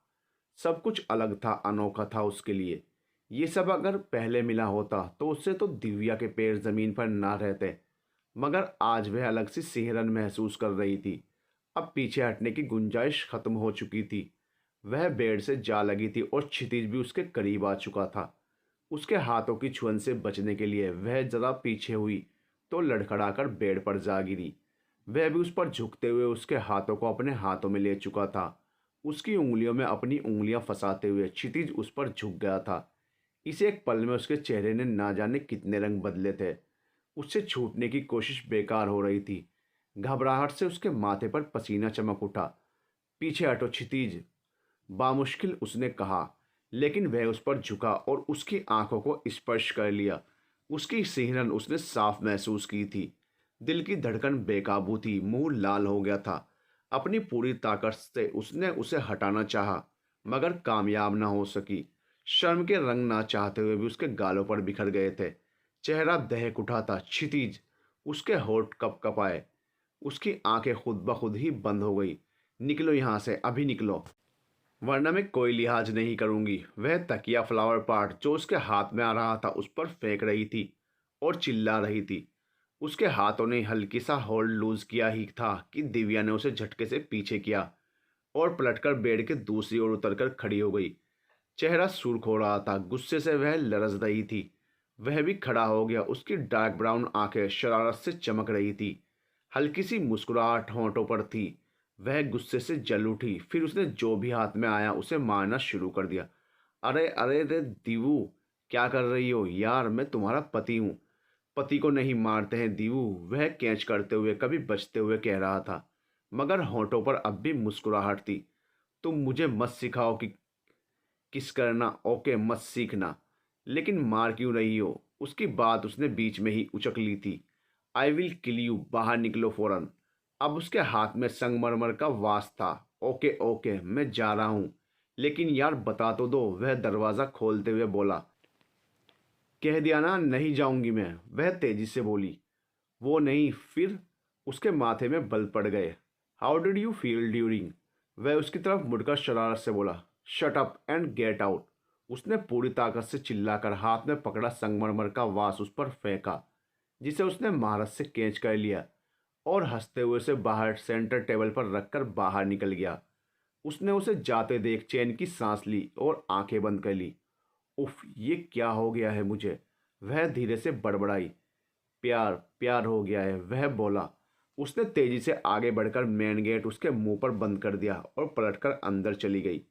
दिव्या, जरा अंदर आओ। वह ऑफिस में काम कर रही थी कि समीर सर ने इंटरकॉम पर उसे अपने कैबिन में बुलाया। वह यूं भी कल से ठीक से सो नहीं पाई थी। बार बार क्षितिज के पास होने का एहसास होता था और वह आंखें खोल देती थी। उसकी नज़दीकी, उसकी खुशबू, सबने मिलकर उसे परेशान कर रखा था। आज उसका मन काम करने में भी नहीं लग रहा था। समीर सर के बुलावे पर वह सिस्टम की स्क्रीन लॉक कर उठी और अंदर चली गई। May I come in sir? Yes yes please come in. Sameer ने उसे बुलाया और सीट ऑफर की। काम कैसा चल रहा है तुम्हारा? कोई प्रॉब्लम तो नहीं है ना? उसे देखते हुए उन्होंने पूछा। दिव्या को कुछ अजीब सा लगा, अब जबकि स्टाफ जाने लगा था। पूरा दिन निकालने के बाद उन्हें यह सब पूछने की क्या ज़रूरत पड़ गई? उसने समीर की तरफ गौर से देखा। वह 40-45 साल के बीच की उम्र का था। रंग साफ, भरा हुआ जिस्म और सर के आधे बाल उड़े हुए। ये तो सब बस ओके था, मगर उसकी आंखें किसी गिद्ध की तरह दिव्या को देख रही थी। उनकी चालाकी और काइयापन अलग ही नजर आ रहा था। वह दिव्या को किसी शिकार की तरह परख रहा था। वह मुस्कुरा पड़ी। नहीं सर, कोई प्रॉब्लम नहीं है। उसकी मुस्कुराहट से वह उन्हें अपने जाल में फंसती हुई महसूस हुई। अगर कोई भी परेशानी या कमी महसूस हो तो मेरे पास आना। वह खड़ा होकर उसकी ओर चलाया। नहीं, सब ठीक है।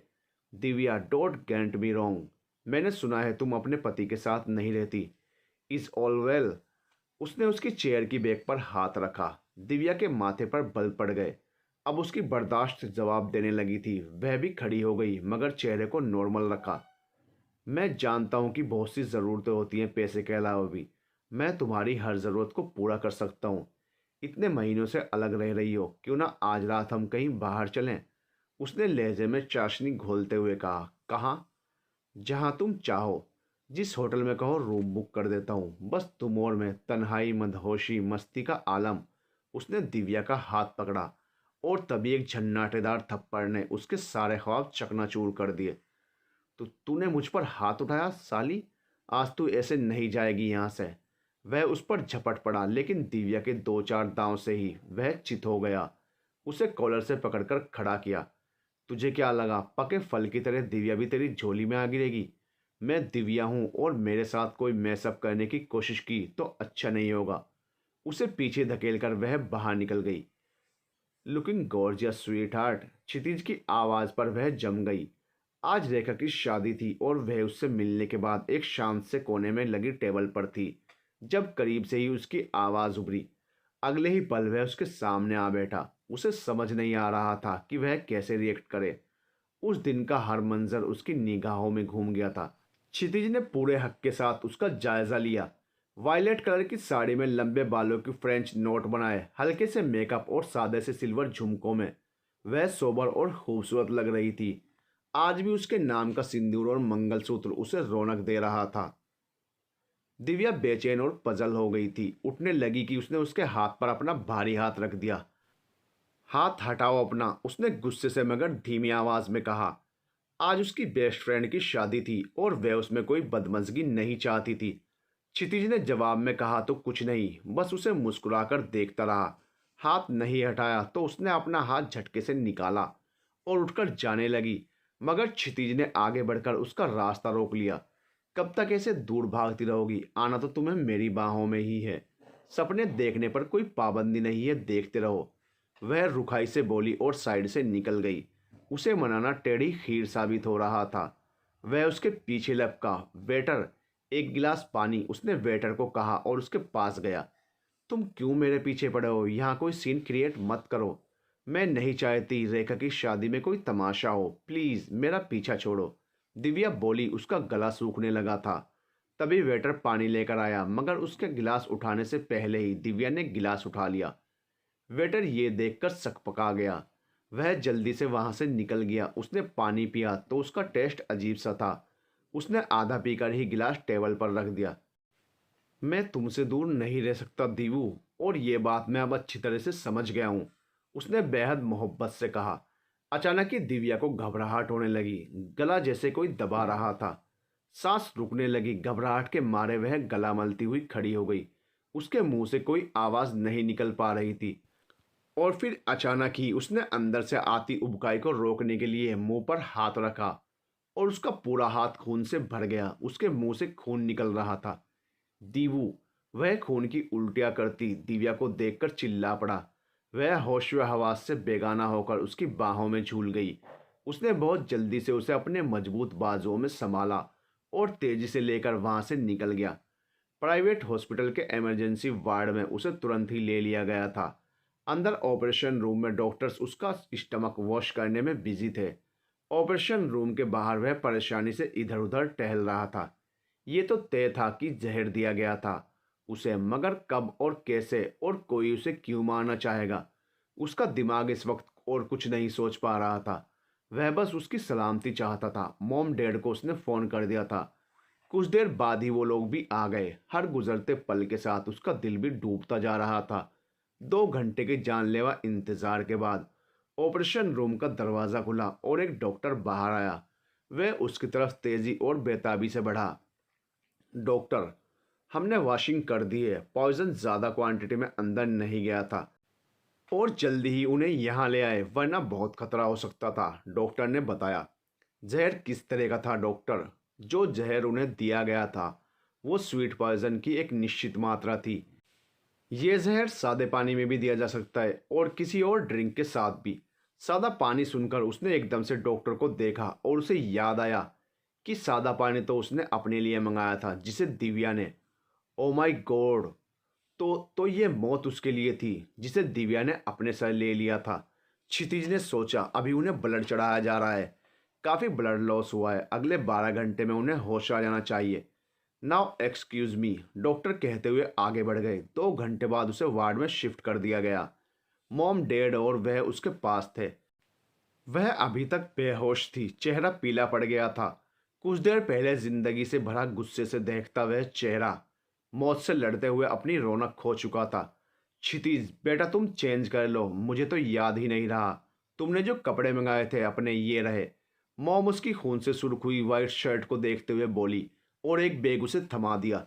दीवू, प्लीज होश में आओ, मैं तुम्हारे बगैर बहुत अकेला हूँ, प्लीज, वह उसका हाथ थामे हुए कह रहा था। मॉम डैड को उसने घर भेज दिया था। उसके बाद वह उस वेटर का चेहरा याद कर रहा था। उसने अपने डिपार्टमेंट को बोल दिया था कि इस स्केच आर्टिस्ट को बुलाकर उसके पहुंचने से पहले। बस अब उसके होश में आने का इंतज़ार था। सुबह के 4 बजे थे जब उसकी पलकों में हल्की सी हलचल हुई। वह जो पूरी रात एक पल के लिए भी सुकून से बैठा नहीं था, एकदम से उसे पुकार बैठा। दीवू! आज उसकी आवाज़ में प्यार था, फिक्र थी। उसके मुंह से कराह निकली गई थी। क्षितिज ने जल्दी से डॉक्टर को बुलाया। खान, मुझे ये आदमी चाहिए। आई डोंट नो तुम इसे कैसे और कहाँ ढूंढोगे, लेकिन इसका मिलना बहुत ज़रूरी है, क्षितिज ने इंस्पेक्टर को बोला। उसने हाथ में पकड़ा स्केच उसकी तरफ बढ़ा दिया। मॉम डैड के हॉस्पिटल आने के बाद वह सीधे हेडक्वार्टर आया, जहां उसके कहे मुताबिक स्केच आर्टिस्ट पहले से मौजूद था। 1 घंटे के अंदर स्केच बनाकर तैयार हो चुका था। सर, ये तो उस पर नज़र पड़ते ही खान हकला गया। ये तो क्या खान? क्षितिज ने उसकी तरफ कड़ी नज़रों से देखा। सर, ये शेखावत जी के घर पर था, मैंने अपनी आंखों से देखा है। खान ने इधर उधर देखकर अच्छी तरह से किसी के ना होने की जांच करने के बाद धीरे से क्षितिज के पास जाकर ऐसे बोला कि कोई सुन न सके।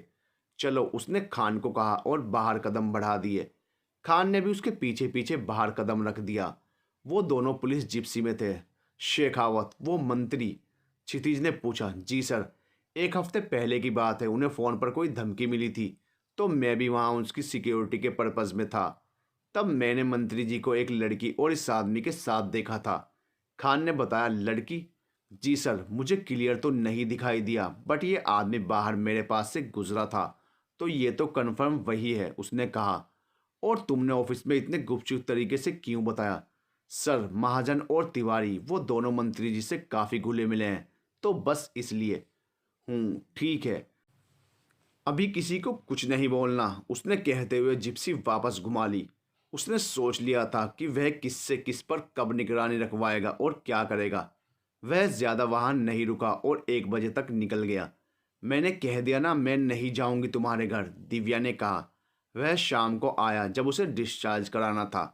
मॉम डैड ने क्षितिज को अल्टीमेटम दे दिया था कि दिव्या को घर ही लेकर आना है, वरना वो भी नहीं आए। और दिव्या किसी तौर पर भी उसके घर में जाने को तैयार नहीं थी। मॉम डैड घर चले गए थे, उसने डिस्चार्ज की सारी फॉर्मेलिटी पूरी कर दी थी। ठीक है, तुम्हारे घर चलते हैं, उसने आराम से मुस्कुराते हुए दवाइयाँ उठा ली। वह उसे उसके घर ले आया और कमरे में उसे ले जाकर खुद भी वहीं बैठ गया। तुम यहाँ क्यों बैठ गए? जाओ।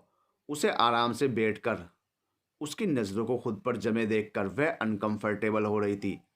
अब से मैं भी यहीं रहूँगा। क्या दिमाग ठीक है तुम्हारा? माँ पापा के साथ कौन रहेगा फिर? वह झल्लाहट से बोली। क्या करें, उनकी बहू घर जाने के लिए तैयार नहीं है और बेटे को बहू के बगैर आना अलाउड नहीं है, तो क्या कर सकते हैं? उसने कंधे उचकाए और रिलैक्स होकर बैठा रहा। उसकी नज़रें उसी पर थी जो नज़रें झुकाए किसी गहरी सोच में गुम थी। चेहरे की रौनक कम हो गई थी। जहर ने ऐसा असर किया था कि मुंह, गला, आंख सब छिल गए थे। वह बामुश्किल बहुत थोड़ा सा खा पाती थी। अब उसे वह इस हाल में तो अकेला बिल्कुल नहीं छोड़ सकता था। उसकी जिद उसके साथ, मगर जब से उससे प्यार का एहसास हुआ था वह उसके लिए अनमोल हो चुकी थी। क्षितिज, प्लीज तुम चले जाओ, मैं ठीक हूं अब। उसने उसे समझाने के लिए मुंह खोला। तुम्हारे बगैर तो मॉम मुझे घर में नहीं घुसने देंगी, और डैड मत पूछो, वो तो अपनी हॉकी तैयार किए बैठे होंगे। ठीक है, तुम मुझसे नफरत करती हो, मगर क्या डैड से पिटवा कर मानोगी? वह सीरियस अंदाज में बोल रहा था, मगर आंखें मुस्कुरा रही थी। ठीक है, मैं एक शर्त पर चलूंगी। क्या है वो शर्त? तुम मुझसे दूर रहोगे, मेरे नज़दीक नहीं आओगे, उसने दूसरी तरफ देखते हुए कहा। वह हंस दिया। ओके, जानबूझकर ऐसा नहीं करूँगा, मतलब तुम चलो अब। वह बोलती रह गई, मगर वह उसकी बाह पकड़कर उठ खड़ा हुआ। माँ पापा उन्हें साथ देखकर निहाल हो गए थे। न्यू भी उनकी बॉन्डिंग शादी के पहले से ही काफ़ी अच्छी थी। बेडरूम में आकर ऐसा लगा मानो बरसों बाद वहाँ कदम रखा हो। उसका घर, हर चीज़ ऐसी ही थी जैसी वह छोड़कर गई थी। वह कमज़ोरी की वजह से बेड पर ढह गई। उसका काफ़ी ज़्यादा ब्लड लॉस हुआ था, अभी भी वह नॉर्मल नहीं हो पाई थी। थोड़ी देर में ही वह उसके लिए खाने की थाली लेकर आ गया, जिसमें उसके लिए परहेजी खाना था। दीवू, ये देखो तुम्हारे लिए दलिया, तुमसे खिचड़ी नहीं खाई जाती ना, तो मॉम ने दलिया बनाया है। वह उसके सामने बैठ गया। मुझसे नहीं खाया जाएगा। खाने के नाम से ही उसे उलझन हो रही थी। एक कतरा पानी भी पीती तो गला छिलने लगता।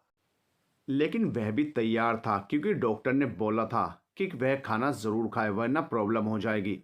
उसने ज़बरदस्ती उसे बहलाकर खिलाया और उसके बाद दवाई खिलाकर उसके सामने काउच पर बैठ गया। वह बहुत आराम से, बेहद मोहब्बत के साथ उसे देख रहा था।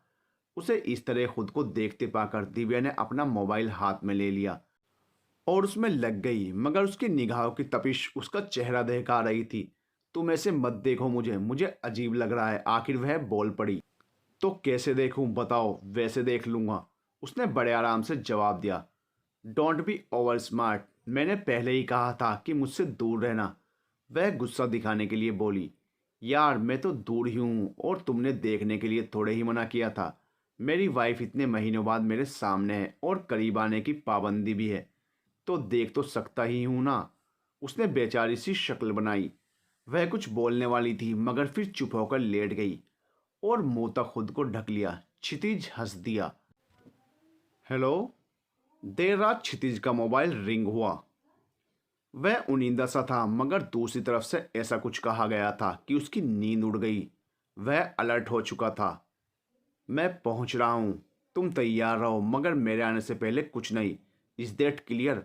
वह कहते हुए तेजी से उठा और बाथरूम की तरफ बढ़ गया। दिव्या की नींद न सिर्फ खुल चुकी थी, बल्कि वह उठकर बैठ गई।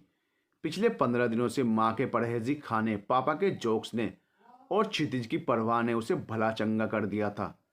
क्षितिज जब तक घर पर रहता था उसका पूरा ध्यान रखता था, और ऑफिस से आने के बाद भी जब घर से बाहर होता तो दिन में 2-3 बार फोन पर जरूर पूछता कि दवाई ली या नहीं। और रात में तो उसकी जज्बे छलकाती आंखें ही काफ़ी थी। दिव्या के अंदर जमी बर्फ धीरे धीरे पिघल रही थी, मगर वह ऊपर से सख्त ही बनी हुई थी।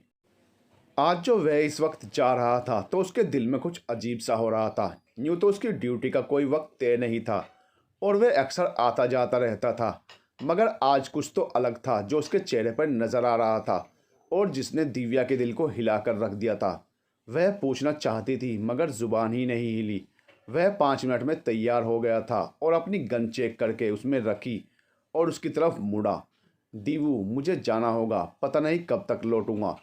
मॉम डैड को मत बताना, अपना ध्यान रखना, कहकर उसने उसके माथे को चूम लिया और दरवाजे की तरफ बढ़ गया। वह यूं ही बैठी उसे देखती रह गई। वह दरवाजे पर पहुंचकर ठिठका, फिर मुड़कर उसे देखा।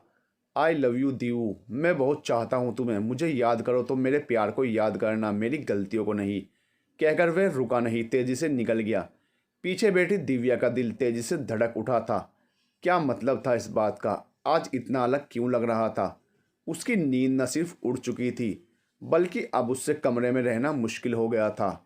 कुछ गलत होने का अंदेशा हो रहा था। वह वॉशरूम की तरफ बढ़ गई, नहाकर जल्दी से बाहर निकली। अब भी दिल को सुकून नहीं मिला था। वह घर में बने मंदिर की तरफ बढ़ गई। वह बेसुकूनी के आलम में थी। क्षितिज को गए हुए घंटों हो गए थे। उसका दिल बैठा जा रहा था। उसने कई बार उसका फ़ोन भी ट्राई किया, मगर वह फ़ोन उठा ही नहीं रहा था। उसकी घबराहट बढ़ती ही जा रही थी। बस वह उसकी सलामती चाहती थी। आखिर सुबह का हल्का हल्का उजाला फैलने लगा। वह बाहर लॉन में आ गई थी और उसकी राह देखते हुए वहीं बेचैनी से टहलने लगी। तभी पुलिस जिप्सी बाहर आकर रुकी और वह उतरकर अंदर बढ़ा। उसे देखकर उसकी आंखें मारे सदमे के फैल गई थी। जिप्सी वापस जा चुकी थी। क्षितिज, वह चीखकर उस तक आई। उसकी शर्ट की दाईं बाह पूरी खून से भरी हुई थी। ऐसा लाल गाढ़ा खून देखकर उसके होश खोने लगे। ये क्या हुआ क्षितिज तुम्हें? है भगवान, अब मैं क्या करूं? चलो डॉक्टर के पास चलो, क्या हुआ है ये? उसकी आंखें बरसने को तैयार थी। वह बेहद दुख और सदमे में थी और उसकी बाजू को थाम कर स्लीव हटाने की कोशिश कर रही थी। आइए मौके दिव्या, डोंट पैनिक, चलो अंदर आओ, उसने उससे दूसरे बाजू के घेरे में लेते हुए कहा और अंदर की तरफ जाने लगा। क्षितिज, पहले बताओ तो प्लीज़, ये बुलेट लगी है ना? वह अंदर की तरफ जाते हुए कह रही थी। नहीं बाबा, कोई बुलेट नहीं लगी, बस हल्का सा छू कर निकली है, उसने उसके साथ कमरे में कदम रखते हुए जवाब दिया। दिखाओ मुझे। उसे यकीन नहीं हो रहा था। उसने उसकी शर्ट ज़बरदस्ती उतरवाई और बाजू पर अच्छा खासा घाव था। तुम बैठो, मैं फर्स्ट एड बॉक्स लाती हूँ। वह जितनी तेजी से बाहर गई थी उतनी ही फुर्ती से वापस आई और उसके घाव को एंटीसेप्टिक से साफ करने लगी और साथ ही फूंक भी मारती जा रही थी। वह उसे ही देख रहा था। उसकी तकलीफ के एहसास ने उसकी आंखें भिगो दी थी। उसके बाजू पर लगा खून साफ करने के बाद उसने जल्दी से उसके जख्म पर पट्टी बांधी और सामान एक तरफ कर दिया। दिल भारी हो रहा था। उसका जख्म देखकर दर्द उसे हो रहा था। उसकी अच्छाई, उसकी मोहब्बत का एहसास दिल में कचोके लगाने लगा। जिस मोहब्बत को वह रोज़ अपने झूठे गुस्से के पीछे छुपाती थी, जिसे रोज़ थपक कर सुलाती थी, वह आज अपनी सारी ताकत के साथ उसके सामने आ चुकी थी। उसके बिना उसकी ज़िंदगी का भला क्या मतलब था? वह था तो सब था, वरना कुछ भी नहीं। दिल तो चाह रहा था उससे लिपट जाए, मगर तुम आराम करो, मैं तुम्हारे लिए। दीवू उसकी आवाज़ पर वहीं रुक गई। आई एम सॉरी दीवू, उसने कहा और वह रोते हुए उसके सीने से जा लगी। अब वह खुद को रोक नहीं पाई थी। भगवान न करे अगर उसे आज कुछ हो गया होता तो वह खुद को कभी माफ़ न कर पाती। जितनी ज़्यादतियाँ उसने की थी वह उनका काफ़ी खामियाजा भुगत चुका था, और वह भी उसके जज्बे को आजमा चुकी थी। इस पल वह उसके गले लगी हुई थी और उसका हाथ उसके रेशमी बालों पर था। Divu I love you too idiot, वह कहते हुए उससे अलग हुई, फिर उस पर निगाह डालते हुए झिझक गई। वह शर्टलेस खड़ा था। उसने कबर्ड की तरफ कदम बढ़ाए, मगर क्षितिज ने उसका हाथ पकड़कर अपनी ओर खींच लिया। फिर से तो कहना, वह शौक रोमांटिक अंदाज में बोला। शर्ट ला रही हूँ, पहले पहन लो बेशर्म इंसान, उसने इधर उधर देखते हुए कहा। पहले खुद ही शर्ट उतरवाई थी, अब मैं बेशर्म हो गया? उसके होंठ मुस्कुरा दिए। उसने उसके सीने पर हल्की सी धौल जमाई और बाजू का खुद पर से हटाने लगी, मगर उसने जख्मी बाजू भी उसके गिर्द लपेट दी। अब वह उसके और भी करीब आ गई थी। क्षितिज, ये क्या कर रहे हो? चोट लगी है, तुम्हें दर्द होगा। प्लीज़ आराम से लेट जाओ, उसने फिक्र से कहा और उसका हाथ हटाने लगी कि उसकी कन्हा पर अपना हाथ रोक दिया। सॉरी सॉरी, दर्द हुआ ना, इसीलिए कह रही हूँ कि अरे क्षितिज क्या? उसे खुद से अलग होकर बाथरूम की ओर बढ़ता देख वह बोली। दीवू, मुझे अभी जाना होगा। क्या जाना होगा मतलब? कहीं नहीं जा रहे हो तुम, आराम करो, मैं नाश्ता बना रही हूँ, उसने उसे बेड पर बैठाते हुए कहा। ठीक है, नाश्ता करके मॉम डैड से मिलकर चला जाऊंगा, बहुत ज़रूरी है, उसने गंभीर आवाज़ में कहा। आज उसकी नज़रों में उसका कद और भी बढ़ गया था। उसने मंत्री रामवीर शेखावत के यहाँ रेड मारी थी, जिसमें ना सिर्फ खूब गोलियां चली थी, बल्कि एक हवलदार और एक इंस्पेक्टर गोली लगने से जख्मी भी हो गया था। उसके खुद के बाजू को भी बुलेट छूकर निकली थी। उस जगह से ना सिर्फ ड्रग्स का बल्कि कानूनी हथियारों का भी बड़ा खजाना भी बरामद हुआ था। रोजी डिकोस्टा और शेखावत गिरफ्तार कर लिए गए थे। उनके खिलाफ स्ट्रॉन्ग सबूत थे। आज उसे फक्र था कि उसने अपना फर्ज बखूबी निभाया था। आज वह एक बेस्ट पुलिस ऑफिसर, लायक बेटा और बेहतरीन जीवन साथी था। अपनी पिछली बेवकूफ़ियों से उसने सही सबक लिया था। अगले कई दिन उसके जख्मी बाजू में काफ़ी तकलीफ हो रही थी, मगर बावजूद इसके उसने अपने काम में कोताही नहीं बरती। मॉम डैड की आंखों में उसके लिए मोहब्बत और गर्व साफ नज़र आता था, और उसके दिल पर तो था ही उसका राज। क्षितिज, ये चक्कर बताओ कैसा बनाए? उसने मूंग दाल का हलवा उसकी तरफ बढ़ाया। मीठा तो है नहीं इसमें, उसने चक्कर बोला। क्या? लेकिन ऐसा कैसे हो सकता है? कहते हुए उसने उसके हाथ से चम्मच लेकर थोड़ा सा खाया। ठीक तो है, दिखाओ। हाँ अब ठीक है, उसने हंसकर कहा। सता रहे हो मुझे? अभी कहाँ सताया है तुम्हें, थोड़ा सा इंतज़ार करो तब पता चलेगा कि कैसे सताया जाता है। दिव्या सिहर उठी थी, उसकी गर्म सांसें उसके कानों को छू रही थी। मदहोशी छाने लगी थी। हटो, बहुत काम है मुझे, उसने धीरे से कहा।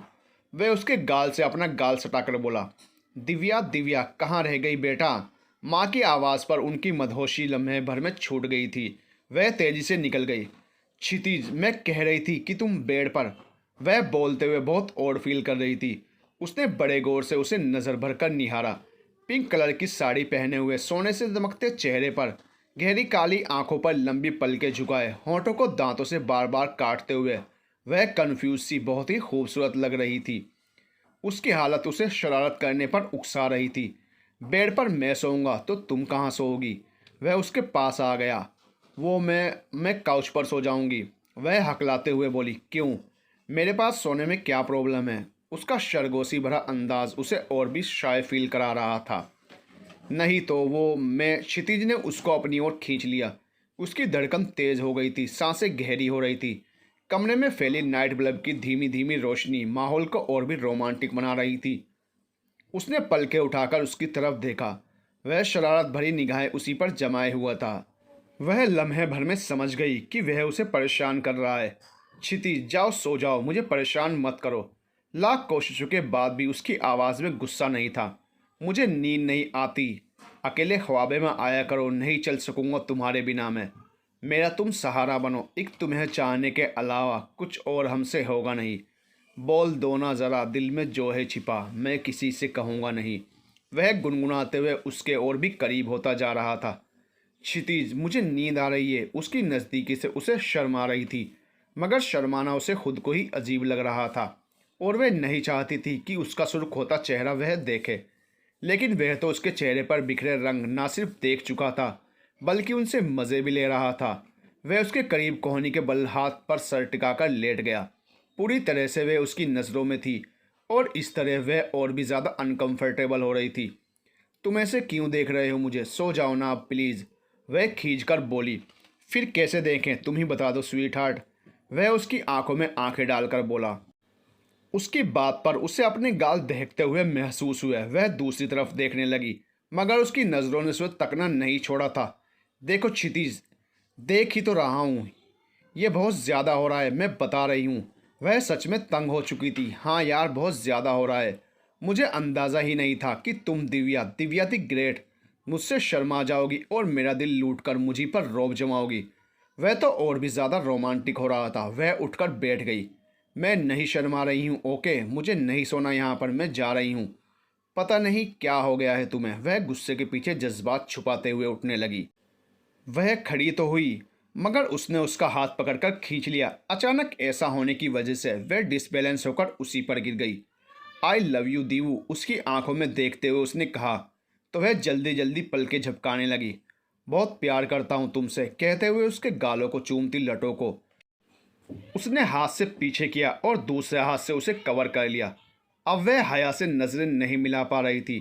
आखिर वह उसकी मोहब्बत था। उसकी पलकें खुद ब खुद ही झुक गई थी और उसके इस अंदाज पर वह उसे करवट लेकर पलटते हुए उस पर झुक गया था। उसकी खूबसूरत आंखों को स्पर्श किया था। दिव्या का चेहरा सुर्ख और आंखें बंद थी। उसकी सांसें गहरी हो गई। उसका चेहरा हया के रंगों से सजा हुआ था। इस पल वह उसके होश उड़ा रही थी। दीवू, बेहद मोहब्बत से उसने पुकारा। बामुश्किल उसने पलकें उठाई। नज़रें आपस में उलझ गई। सारी बातें आंखों ही आंखों में हो रही थी। फिर उसने हल्की सी मुस्कुराहट के साथ पलकें झुका ली। 6 महीने बाद। दिव्या, बहुत भूख लगी है, कुछ है खाने को? घर लौटकर उसने फ्रेश होने के बाद उसे आवाज़ लगाई। चाय बन गई है, साथ में चिकन फ्राई है, आ जाओ, वह अंदर आते हुए बोली। रेड एंड ब्लैक खूबसूरत सूट पहने हुए, बालों का ढीला सा बन उस पर खूब फर रहा था। कुछ लटे गालों और गर्दन पर चिपकी थी। किचन में काम करने से गर्मी से चेहरा सुर्ख हो रहा था। वह खड़ा हो गया। बाहर लॉन में मोम डैड के पास बैठा। तभी नोरा आंटी आती नजर आई। मोम उनसे मिली और बातें करते हुए वो भी वहीं बैठ गई और चिकन के साथ इंसाफ करने लगी। अरे वाह बेटा, बड़ा अच्छा बनाए। दिव्या बेटा तू भी आ जा, उन्होंने कहा। वह जो आ ही रही थी उनके करीब बैठ गई। अब तो तुम दोनों को अपनी फैमिली शुरू कर देनी चाहिए। आखिर इस घर में भी तो बच्चे खेलें, फिर तुम्हारे माँ पापा का भी तो अरमान होगा। सोचो भाई अब। नोरा आंटी जो पहले भी 1-2 बार बोल चुकी थी, आज माँ पापा के सामने ही शुरू हो गई थी। उनकी बात पर दिव्या जहाँ नज़रें झुका गई, वहीं क्षितिज भी झेंप गया। ऐसा क्या शर्मा रहे हो दोनों? बच्चे बहुत ज़रूरी हैं। और उनका टेप रिकॉर्डर चालू हो गया। दिव्या तो काम के बहाने से उठकर अंदर आ गई, मगर क्षितिज की उन्होंने क्लास ले ली। तभी उसका फ़ोन बजा और वह भी जान बचाकर अंदर आ गया। रात के खाने के बाद वह थोड़ी देर टहलकर रूम में जा रहा था कि उसकी आहट पर अंदर से दिव्या की आवाज़ आई। रुको रुको, अंदर नहीं आना। उसकी आवाज़ पर वह ठिठक गया, लेकिन फिर हल्के से दरवाज़ा खोला और अंदर आ गया। क्षितिज, वह गुस्से से बोली और टॉवल लपेटे हुए बाथरूम की ओर बढ़ने लगी कि वह उसके पास आ गया। वह अभी नहा कर आई थी। वाओ, नोरा आंटी की बातों का इतना असर। वह मुस्कुराते हुए उसके सामने खड़ा हो गया। शट अप, ऐसा कुछ नहीं है, मेरे कपड़े नीचे गिरकर गीले हो गए थे इसलिए ऐसे। वह उसके नज़दीक आ गया। क्षितिज, क्या कर रहे हो? वह पीछे हटते हुए बोली। कुछ नहीं कर रहा हूँ डर्टी माइंड, वह हंसते हुए बोला और उसका हाथ पकड़कर उसे कबर्ड के पास ले आया। आराम से चेंज कर लो, उसने कहा और पीछे हटकर बेड पर लेट गया। उसने कपड़े निकाले और बाथरूम की तरफ जाने लगी। अरे वहाँ कहाँ जा रही हो? उसने पूछा। चेंज करने। यहीं कर लो, उसके चेहरे पर शरारत थी। बदतमीज़, बेशरम, वह दिल ही दिल में कहते हुए जल्दी से जाकर दरवाज़ा बंद कर लेती है। चेंज करके आई तो गुस्से से लाल थी। भीगे बाल कमर पर बिखरे हुए थे। उसने जाकर उसे गले से लगा लिया। छोड़ो मुझे, बहुत परेशान करते हो तुम। मुझे बात नहीं करनी तुमसे, उसने उसे कोहनी मारते हुए कहा। यार दीवू, पति को ऐसे कौन मारता है यार। ज़्यादा नाटक करने की ज़रूरत नहीं है, कोई ज़ोर से नहीं लगा है तुम्हें। उसने बाल संवारे और पलटकर बोली। अच्छा सुनो यार, नोरा आंटी ठीक कह रही थी, एक बेबी तो। उसने उसकी तरफ प्यार से देखते हुए कहा। तुम्हें बच्चे पसंद है ना? देखो, मुझसे बच्चे नहीं संभलते हैं। बच्चे को कौन संभालेगा, वो भी दो दो बच्चों को। दिव्या ने आराम से कहा। दो दो बच्चे? हाँ, एक तुम और एक तुम्हारा बच्चा। जान, पहले बच्चे को आने तो दो, उसने प्यार से कहा। क्षितिज, दूर रहो तुम। यार प्लीज़ ना, डॉक्टर ने दूर रहने को कहा है पहले 3 महीने। उसने धीरे से सर झुकाते हुए कहा। 3 महीने? फिर 1 मिनट, पहले 3 महीने मतलब? वह एक्साइटमेंट में बोला। हाँ बुद्धू, तुम डेढ़ बनने वाले हो, उसने शर्माते हुए कहा। सच? ओहो Divu, I am so happy, I love you. कहते हुए उसने उसे गोद में उठा लिया। अरे अरे क्षितिज छोड़ो। ओह थैंक यू दीवू, मेरी ज़िंदगी में आकर उसे इतना खुशनुमा बनाने के लिए। कहते हुए उसने उसे बाहों में भर लिया। दिव्या ने भी प्यार से उसके सीने पर सर रखकर आंखें बंद कर ली। तो दोस्तों, कैसी लगे आपको क्षितिज और दिव्या की प्रेम कहानी? आगे भी हम ऐसी रोमांचक खट्टी मीठी लव स्टोरी आपके लिए पेश करते रहेंगे। आप बस ऐसे ही हमें प्यार देते रहिए। वीडियो को लाइक और शेयर करना ना भूलें और अपने प्यारे प्यारे कमेंट करके अपना फीडबैक भी देते रहिए।